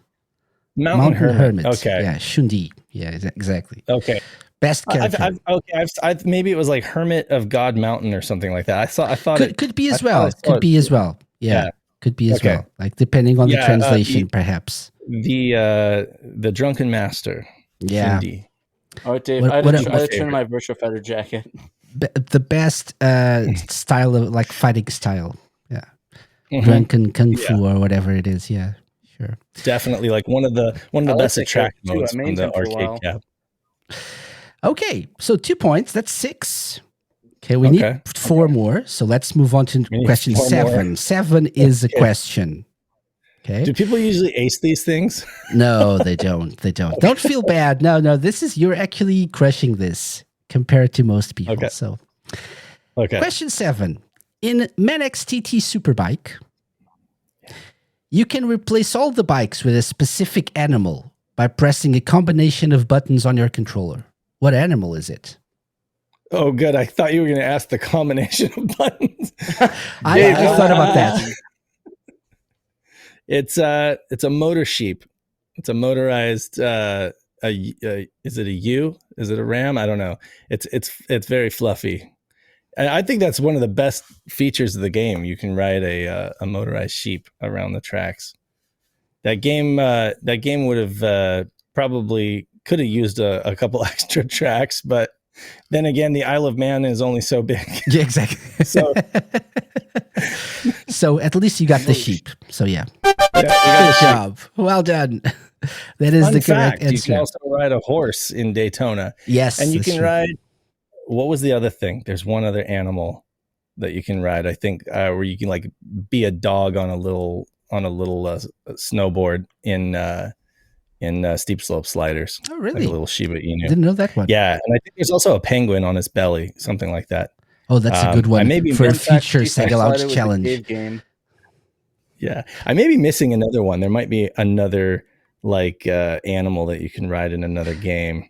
That's anyway. something that I miss about old games, like retro games, Right? right? We had these like very cool, very weird sometimes, like secret characters and stuff or cheat codes. Top skater. You could like, if you flip the board a certain way and press the buttons, you'd get like the big surfboard, like the big longboard, stuff like that. Yeah, they don't really do that anymore. Yeah.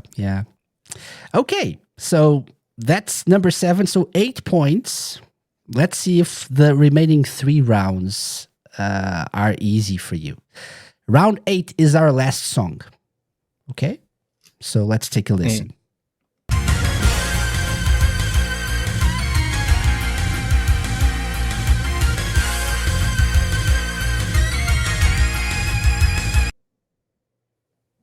That's awesome. It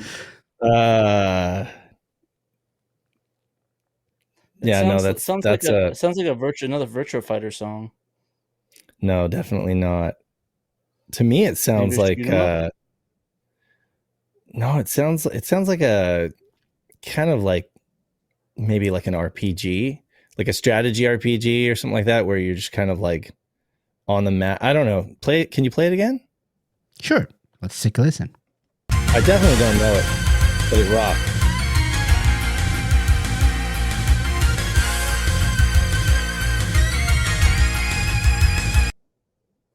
It's like really driving, but not like fast. Like it's almost like dun, dun, dun.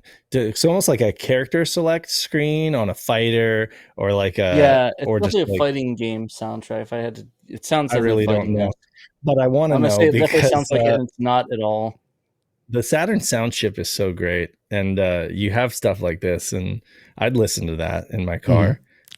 Sure. God, but it reminds me, Pat. It reminds me a lot of like that card game. The almost like chess like RPG. The Tusk.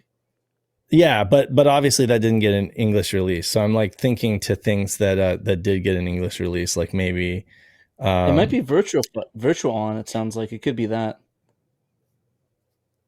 Do you want to say that? Let's go with your guess. I don't know what it is. I never Believe said it or not, the game got an English release, by the way.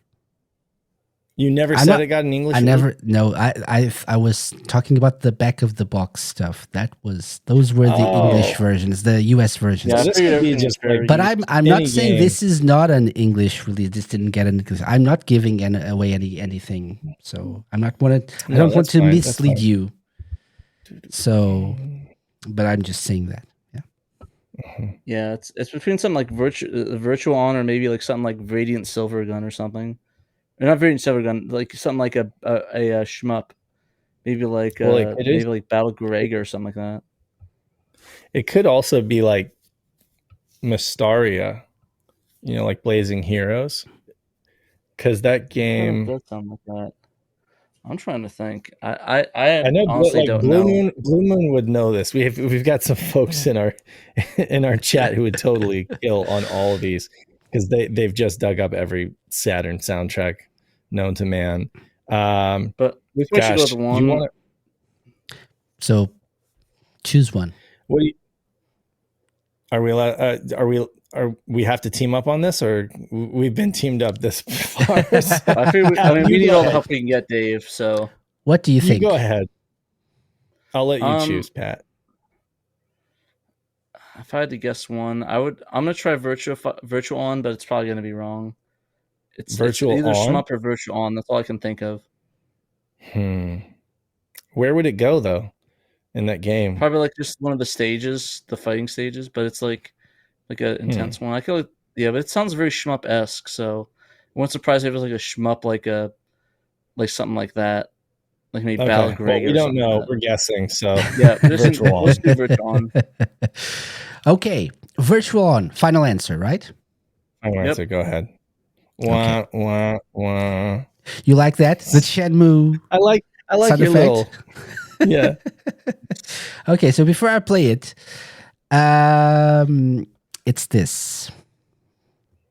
I knew it was shmup-esque.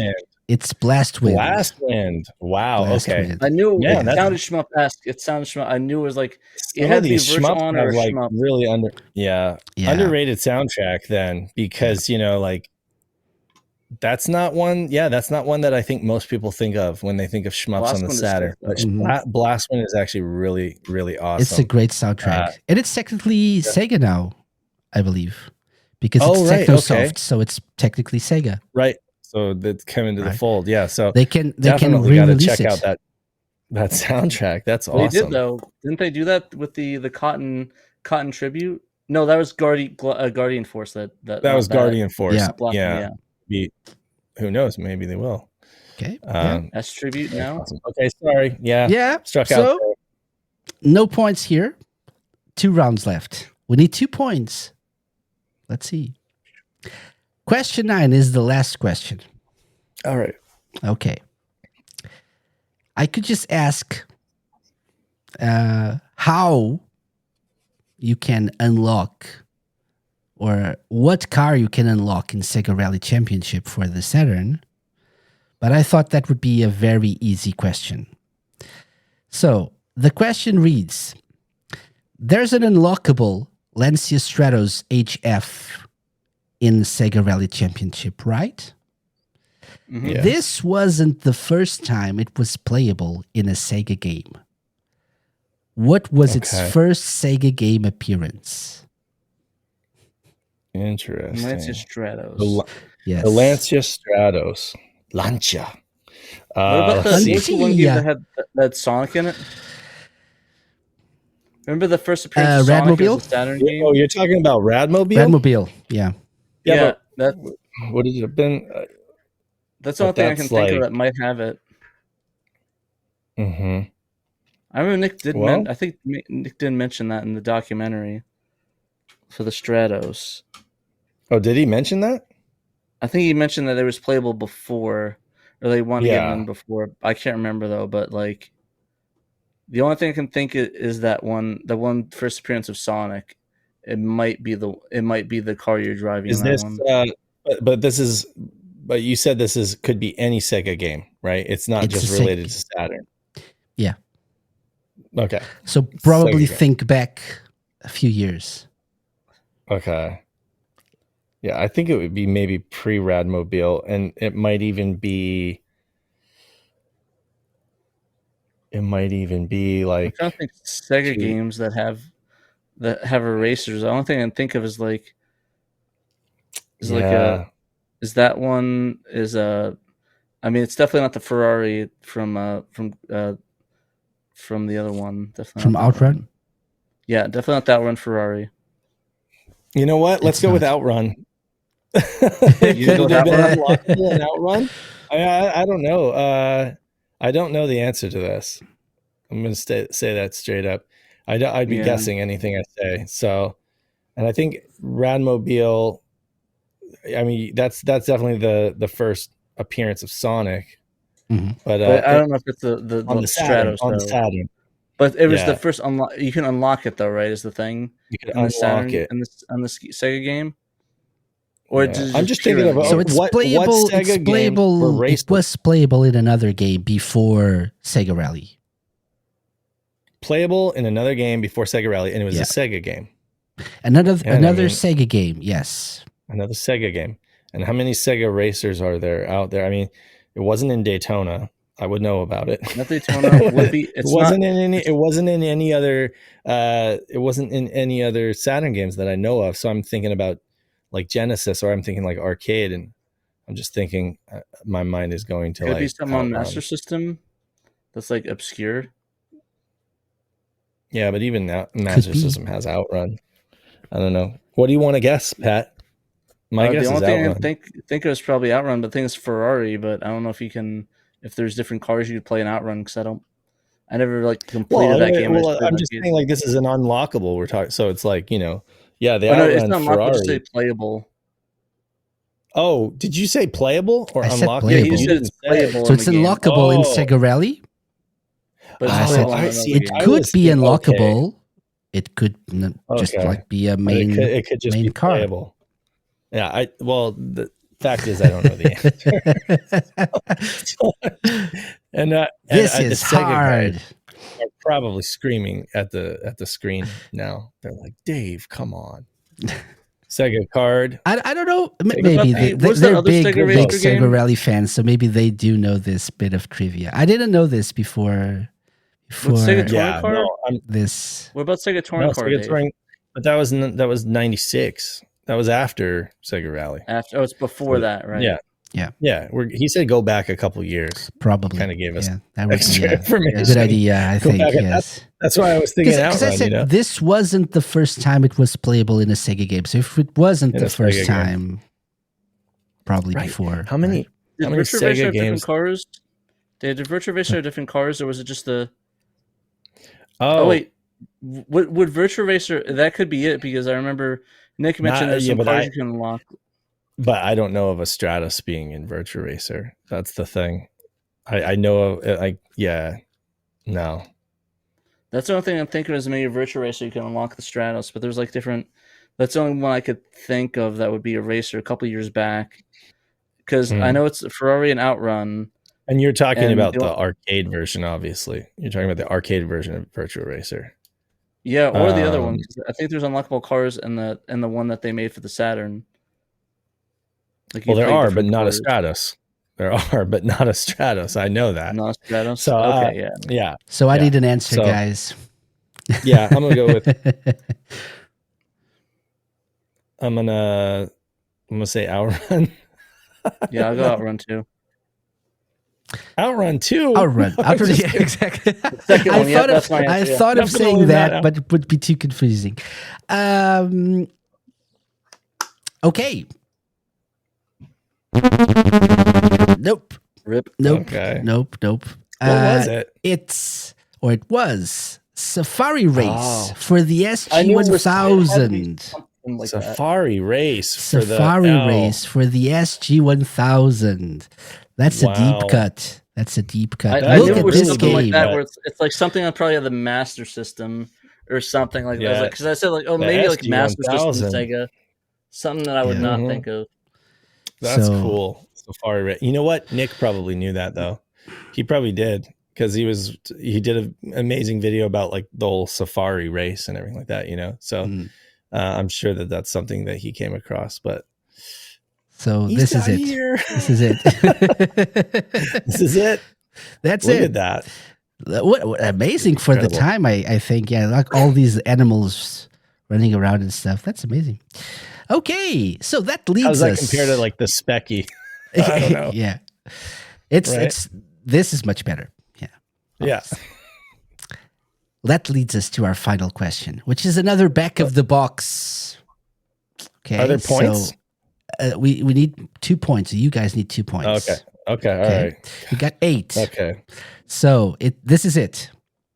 Pay This is it. attention. This is a very interesting back of the box because it's nothing but like bullet points, Mm. literally. So it says, Okay. 4 exciting modes of play: classic, head-to-head, puzzle, and edit. Never-ending challenges. Master 80 mind-blowing puzzles. Discover 20 bonus stages. Design your own puzzle in edit mode. And that's it. That's all there is to this back of the box description. Design your own puzzle. The edit mode is like, okay, what puzzle game? They're released in the United Had it- States too. Mhm. Oh yeah, This is the US Released- back of the box, remember.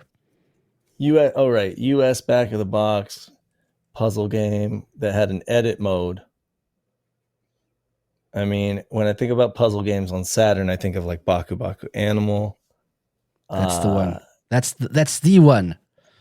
Baku That's Baku the Animal. one. Yes. Right, yeah.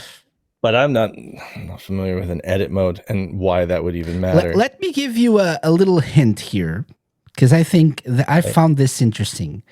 This is the same. This is basically the same description we got in Europe, Okay. and it really, we didn't need anything else, to be honest. So I don't want to give too much away, but it's Yeah, like no, I there's feel no you. description. Like there's no, oh, this is what you need to do. Maybe there's a story somewhere in there, but we don't need to know about this because it's just It's definitely a puzzle you edit, so it's like something. It's not like a puzzle bobble or like or a puzzle fighter is what I can think of. The first thing so could you read it again? Because it was I like can. 4 different play modes. 4 Head to- exciting modes of play: Exciting. classic, head-to-head, puzzle, and edit. Okay, stop. Okay. Stop. Classic. So, I mean, for there to be a classic mode, it suggests that this is something that's classic. So, and then classic, head to head. What was the Puzzle. third one? Puzzle. Puzzle mode and edit. And Oh. edit. And edit. Okay, so puzzle is just a mode. And editing and being able to edit your own puzzle. But there's a classic mode. The first thing I was thinking is grid runner because it has like these grids and no, but it's not that. And that has a head-to-head mode. Classic. So if it has a classic mode, it means people there's would come into is the game with Tetris. certain expectations, right? Right. Yeah, and I'm thinking, okay, there's Tetris got a US release where it was a version of Tetris. But I'm not exactly sure. I don't remember an edit mode. I certainly never played it.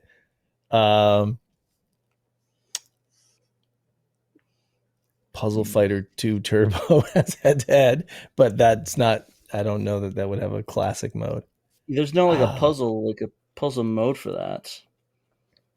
Help me Classic out, Pat. head to head. I'm just thinking like the only ones I can think is like Puzzle Fighter, Tetris. I don't think it couldn't be Tetris. I don't think there's like a puzzle aspect to that.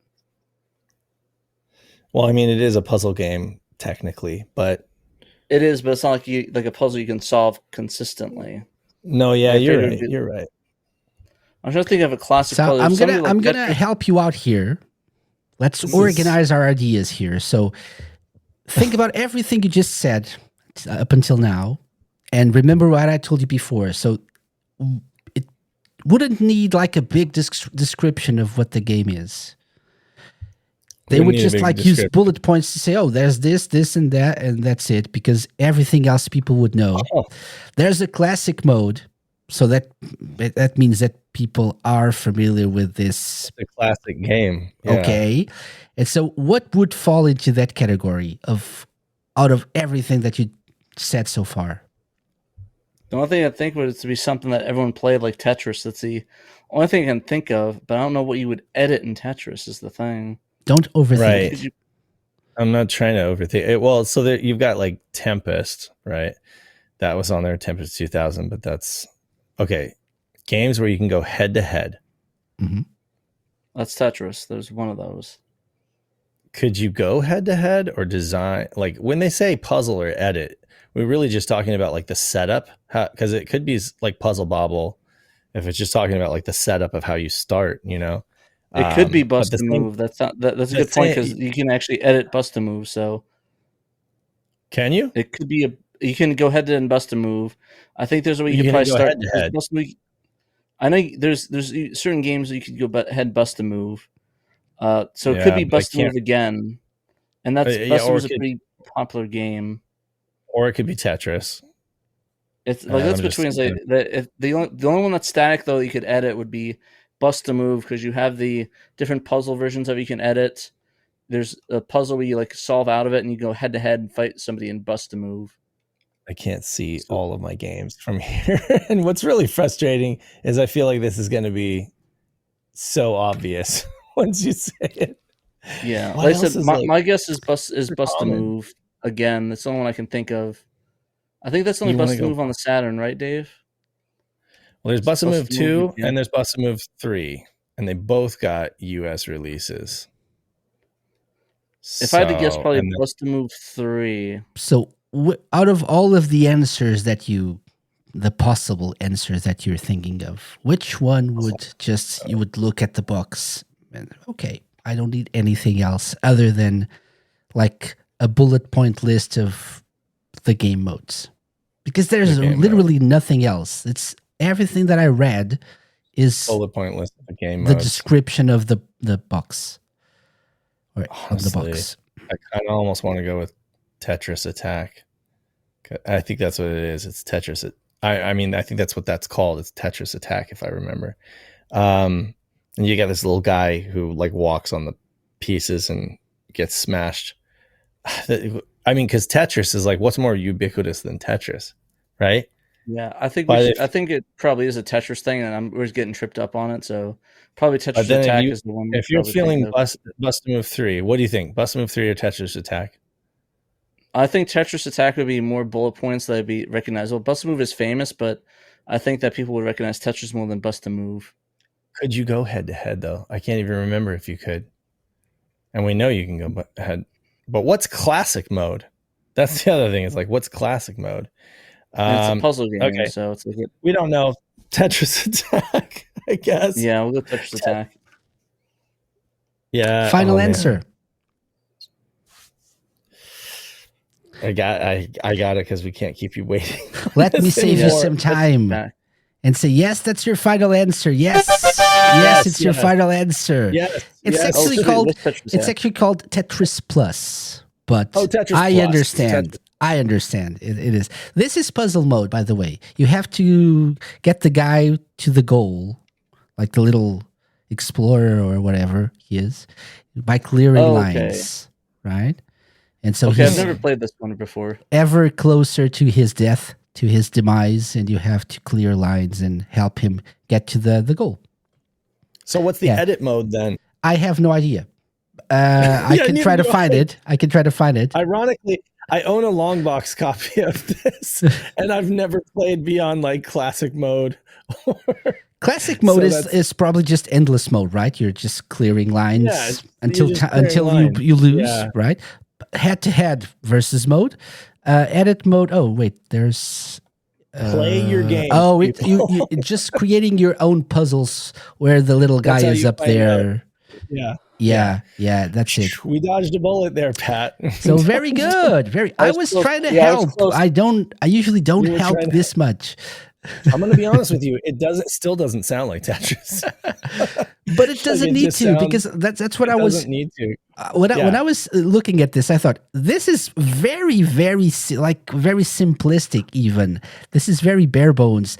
People need to know what this game is about. No, they don't. They know Tetris. Everyone knows Tetris. So just Right. 4 exciting modes of play. That's it. kind of why I switched over because I was Right? like, Bust a Move is pretty famous, but it's not as famous as Tetris. where- Exactly. And they Right, usually right. have like a little story. They have names. The little dinosaurs have names and they're usually doing something. So, yeah.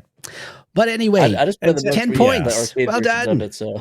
Wow. Okay. well We did done. it somehow. So that means you Thanks. get the SEGA Lounge seal of approval. Well done. Yay. Very good. Very good. Look at that guy, the Nice. little guy clapping.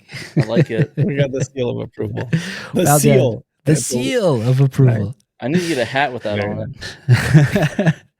it. That can be arranged. Ooh, Anyway, get it. it can. Yeah, It that'd can. be We'll awesome. talk. But I don't want to keep you guys too long because it's late for you guys. We definitely need to do this again, maybe with a shorter challenge. But I wanted to just briefly mention something. So I already said it was the 30th anniversary of the Saturn like a few days ago. Right. So I just have a very simple question for you guys. What does the Saturn mean to you in 2025? And this can be a joint answer or an individual answer. It's up to you guys. And what does it mean to you? Why is it so important to you still? Philosophical Potential. questions now. Oh, Just I feel like it always had potential, and a lot of it remains untapped. But there's an entire community that's excited about exploring that potential. I think, kind of know. There's this feeling like you kind of know everything there is to know about the PlayStation. It's very well charted territory. But for a lot of folks, the Saturn still has that mystique. It still remains largely uncharted territory, and so I think that even from a programming standpoint, you've got folks who are pushing the boundaries of what the machine can do in homebrew and stuff like that. We've seen Unreal, like basically Unreal, not really ported, but built from the ground up for Saturn. And we've seen a lot of other really impressive stuff done, and it all speaks to the potential. It's got limitations for sure, and those limitations breed creativity because you kind of have to come up against those hard limitations and you find artistic ways to move around them. yeah. But yeah, that's for me, and community, as a result, because a lot of people are just finding out about it now. What do you think, Pat? I would say the future. The future. I like Saturn that. is our The things that- future. The thing is that a lot of people, like I said, it ties more into what Dave says, but there's like so much stuff that really has been untapped with the Saturn, the online play of it, like to get that Mhm. better. The fan translations, the homebrew of the games. Like while we got a lot really far, I think we're just hitting the beginnings of what can be done with the Saturn and how far we could take it, because it's going to take in more and more and more and more fan translations are being found out about and released. Like there's a good chance there could be a fan translation that like is fan translated on Saturn that will motivate people to like ignite these games, this game series. So I think Mhm. that's why I think it's the future. There's so much potential there, like they said. It's the potential in the future, and we're just hitting the precipice of what we can achieve on Saturn. So that's why I think Future. it really future is the potential. future. Like, yeah, we're not even anywhere close to where the Dreamcast is right now. So Yeah. Yeah. Yeah. It's true. Yeah. For sure, I mean, for sure. Dreamcast was like easy to make stuff for. Mhm. Saturn, not so much, but at new Saturn Ring library just put out, so that's again, the community shouts to, shouts to Ray and shouts to Roberto Duarte, those other guys. I forget They who have else one on was the involved 30th in that. anniversary competition for the Sega Saturn, Sega Stream 30th anniversary competition. That should be by the time this comes out. The results should be up for that. Mm-hmm. Cool. Mm-hmm. Yeah. Cool. Yeah. But yeah, so we got good new tools and Yeah. new things to excite folks about the Saturn. So I actually, something that you, Pat, said is interesting. I wasn't really thinking about it that way, but it makes sense.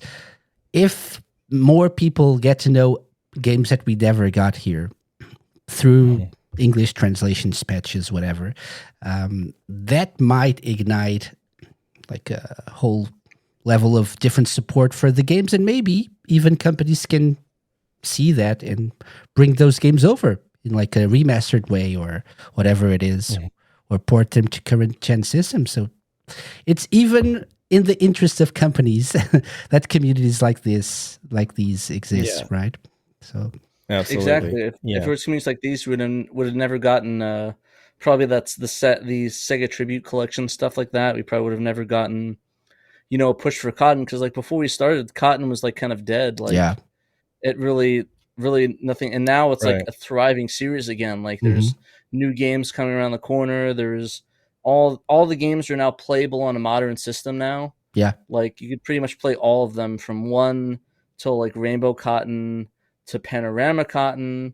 I think the one you really have, maybe some of the Game Boy one, maybe there was a Game Boy one or something, but like all of them for the most part in the mainline series you could play, even Rainbow Cotton, which is still fantastic. And I want to give it props to everyone that worked on that. Andreas Scholl. Yeah. And in the games really as well fun. for publishing these games. Yeah.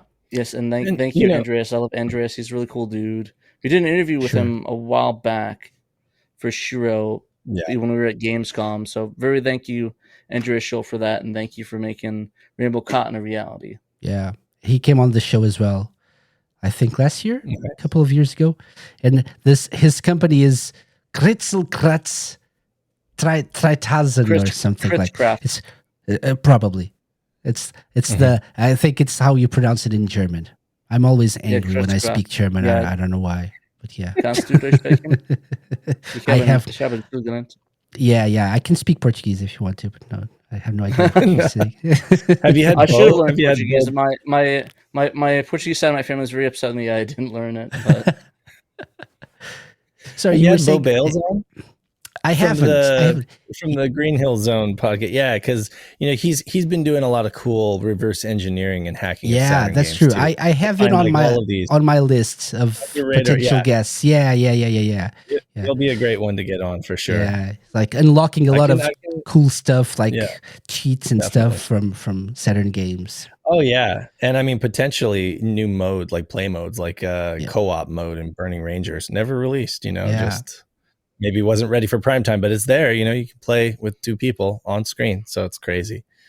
But yeah. And that's why I think, again, going back to what we were talking about before at the probably closer to the beginning of the episode, that's why communities like SHIRO are important, and places, not just the community, but people like you guys who put this together and give it the kickstart it needs to get going. It's important because people can group there and know about these different projects, get together, work on them together. That's great. So, and hopefully communicate a clear message to Sega that we're interested very much, like with our wallets. Saturn. Yeah. We're interested in more Sega. We're interested in more franchises coming back. I'm really excited about the initiative that they're putting out. I'm hoping that it leads to just a cascade of Sega, awesome Sega IPs that come back. But because I love Persona, don't get me wrong. And I'm a fan of Yakuza. Yeah, but I want some of that sweet Golden Axe and some of that awesome Jet Grind or Jet Set radio. Maybe new Knights would be cool. Maybe get some, maybe a couple stuff like that. I don't know. Yeah, I think so. I think Knights is an easy win for Sega. I think. I don't know. Maybe it's part of their planned. Yeah, Yeah. that's the issue, right? And That's- I'm you I'm gotta I, execute. Yeah. I'm a little bit concerned with the Jet Set Radio side of things and Crazy Taxi side of things because we've heard Oh, yeah. rumors that's going to be like a live service game or something, and I'm not sure Right. that's the way to go. I'm Yeah. sure it's not the way to go, Not the way to go. but hopefully they get it on track again, or it's just a rumor and it's not true. Shinobi It's like they're caught looks between amazing trying though. to please. They Yeah, got I to want please the old Shinobi. guys. They also got to please the younger generation too, and that's tough. It's like ultimately you might not be able to please everybody at the same Sure. time, but you do the best you can to kind of come up with something. And I'm really hoping. I will say that I wish them the best. I hope that it works. Yeah, for sure. I've talked to a lot of people who think that it might work. The Crazy Taxi thing, being online and everything will work out. And that I'm we'll not see. that concerned about. That I think is the only way to go, perhaps, or have Right. at least an online mode being the main focus, Mhm. because it's 2025 and maybe Right. an arcade racer is not for everyone, Mhm. for most people, apart from us old Right. folks. Right. I still love Speak Crazy for Taxi. yourself, buddy. Right. yeah. But That's having fair. having a community aspect to it and making it interactive with like Yeah. multiple players is obviously going to Mhm, add mhm. something to it. Which was your primary concern? Which one Jet were Set you? Radio. It was Jet Set Jet Set Radio. Radio. Yeah, it After could Bomb work. Rush Cyberpunk. Oh yeah, that was Yeah. amazing. That was amazing. Right? So Yeah. that's So, what I wanted. I wanted Bomb Rush Cyberpunk, but like with blue skies. So, Right. Exactly. like Bomb more Rush Cyberpunk colorful with the Sega paint job, exactly. which over it kind of it almost did, but just not. It's like it was. They probably would get sued if they went Yeah. too far. Yeah, for sure. To be fair though, I actually was kind of disappointed with the soundtrack for that game too. Bomb Rush Cyberpunk. I was expecting a better soundtrack. It wasn't as good as I was hoping it was going to be, which kind of disappointed me a bit. Really? I liked it. I actually liked liked it. Yeah, I liked it. I like my kids like Oh. it. They love all the songs. It's a modern approach, like to Yeah. what Jet Set Radio was, I think. Yeah. Yeah. I mean, maybe I was just expecting like it'd be more like that '90s to early 2000s vibe of music, but maybe I don't know. Maybe it's just me, but like I But no, said, you're right. if everyone else Yeah, is I enjoying it, get I'm fine with it. that. I get that. Yeah, Yeah. yeah. I hope maybe they'll do better with Jet Set. We'll see. Hopefully, but Continue gameplay to wise, build that. that's what I wanted from Right. a new Jet Set Radio game. Yeah, for sure. Absolutely. Shinobi, however, I'm very pleased with what we Oh, yeah. seem to be getting out of this, and it's the studio is the right fit. It seems great Mhm. guys as well, Sega fans as well. So The Street Absolutely. Rage 4 Yeah. guys, right? yeah, and the Wonder Yeah. Boy, the Dragon's Trap guys. Oh yeah. so it no, I'm, looks I'm very excited. promising. Shinobi looks sick. Yeah. It kind of reminds me of that one game, the Slave Zero X that came out. Kind of reminds me of that sort of style, which I always love that 2DS style. So give me Yeah, more the of those art games, style is Sega, please. perfect.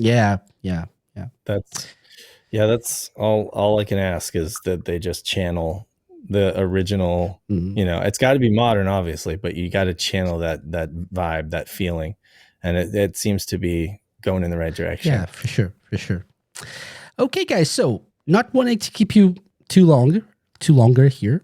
Where can people find Sega Saturn and SHIRO? Everywhere. That's the answer. You can but find us where? pretty much everywhere. We have a website, SegaSaturnShiro.com. We're on That'll we're take on you X, out to all of the Twitter. other. Yeah, Yeah. it's right on Like our our website. YouTube, There's Sega Saturn like all the SHIRO. socials. Yeah, so I would just say SegaSaturnShiro.com. That's where you're going to find all the news, reviews, stories. You'll find a link to our podcast, merch, magazine. We've got a few left. They're from 2022, but folks can pick those up. YouTube. You can join our Discord from there. There's the Sega guys, of course, who are brothers of SHIRO, and also Pandemonium reviews every US Sega Saturn game. And then we've got a whole list of friends as well on there. Yeah, we have So so many just stuff. It's amazing. that's it. That's where you should go, and then just kind of explore. Definitely check out the resources tab. That's one of my favorites on the website because there's so much good stuff. You can get your Saturn online. You can look at the translations. You can look at all the archived Wayback sites that are related to Saturn, thanks to Saturn Memories. You can see every reference of Saturn in TV and film, thanks to Death Scythe, and just so much more. You can also see our site in HTML 1.0, so you can look at it on the Saturn or Dreamcast too. This is true. You can browse the website on your netlink on your Saturn. It's actually pretty snappy too, and that's thanks to Ray, who runs like it's that netlink site link right on the resources. Click on that one; it'll go directly to our click site on netlink HTML. That first one. There you go. There you go. That's browsable. You even has a search too. So if you have your Saturn online. And there's a guide there that can get your Saturn online in the resources there. So fully browsable. That's amazing. Yeah. Awesome. I believe the Dreamcast Junkyard has that going on too. Yeah, I believe so. I believe with the Dreamcast, yes. Yeah. So that's awesome. Yeah. Excellent. So guys, we really need to do this again because there was a lot to talk about it. I really want to do this again. Yeah. So let's do it soon. But I do appreciate you guys taking the time to come on the SEGA Lounge. And absolutely. I think what we need to do as well is we need to get you back with another element, with a third element, and pit you against maybe the SEGA guys with another element as well. In a SEGA Lounge challenge special. Okay, I would do that for fun, but they will absolutely smash me. Or maybe someone else. Maybe pit you against the Dreamcast Junkyard. That would be interesting. I'd be good with either one. Put us up against the Dreamcast guys. See if we can beat them at their own Dreamcast game. Yeah, with questions about the Saturn and the Dreamcast. With questions that are nothing about the Saturn and the Dreamcast. Just say SG-1000, Master System, stuff like that. God. Let's see who wins. Well, you brought on Mel, Sega Lord X. He would probably pretty much own at that too. Okay. See? Yeah. Who knows? Maybe you guys can invite him as a third wheel or the Sega Have you had him on yet? Have you had him on the show? I haven't. Oh yeah. We got to get him on the show. I'll reach out to him and tell him you said something. Awesome. Oh, thanks. Yeah.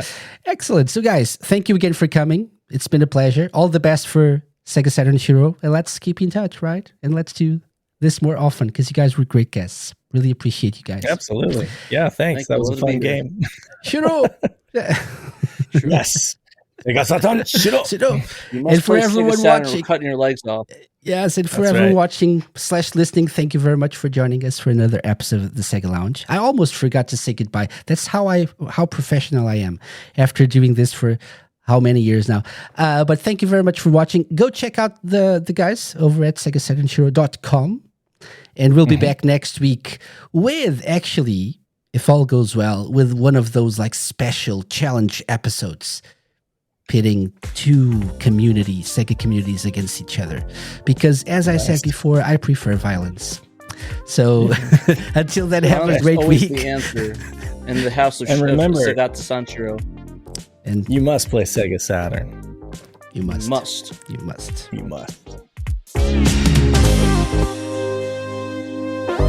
The SEGA Lounge, hosted by me, KC, a Mixed Productions podcast and part of Radio Sega's network of live shows and podcasts. Theme song and incidental music by OSC. Got any suggestions? Drop me an email to podcast@thesegalounge.com. Find us at thesegalounge.com on Blue Sky. Check out our YouTube channel for our video content and follow us on Twitch to join our Let's Play sessions and live episodes. You can find previous episodes of the show by going to thesegalounge.com on the TerraPlayer app and wherever you listen to podcasts.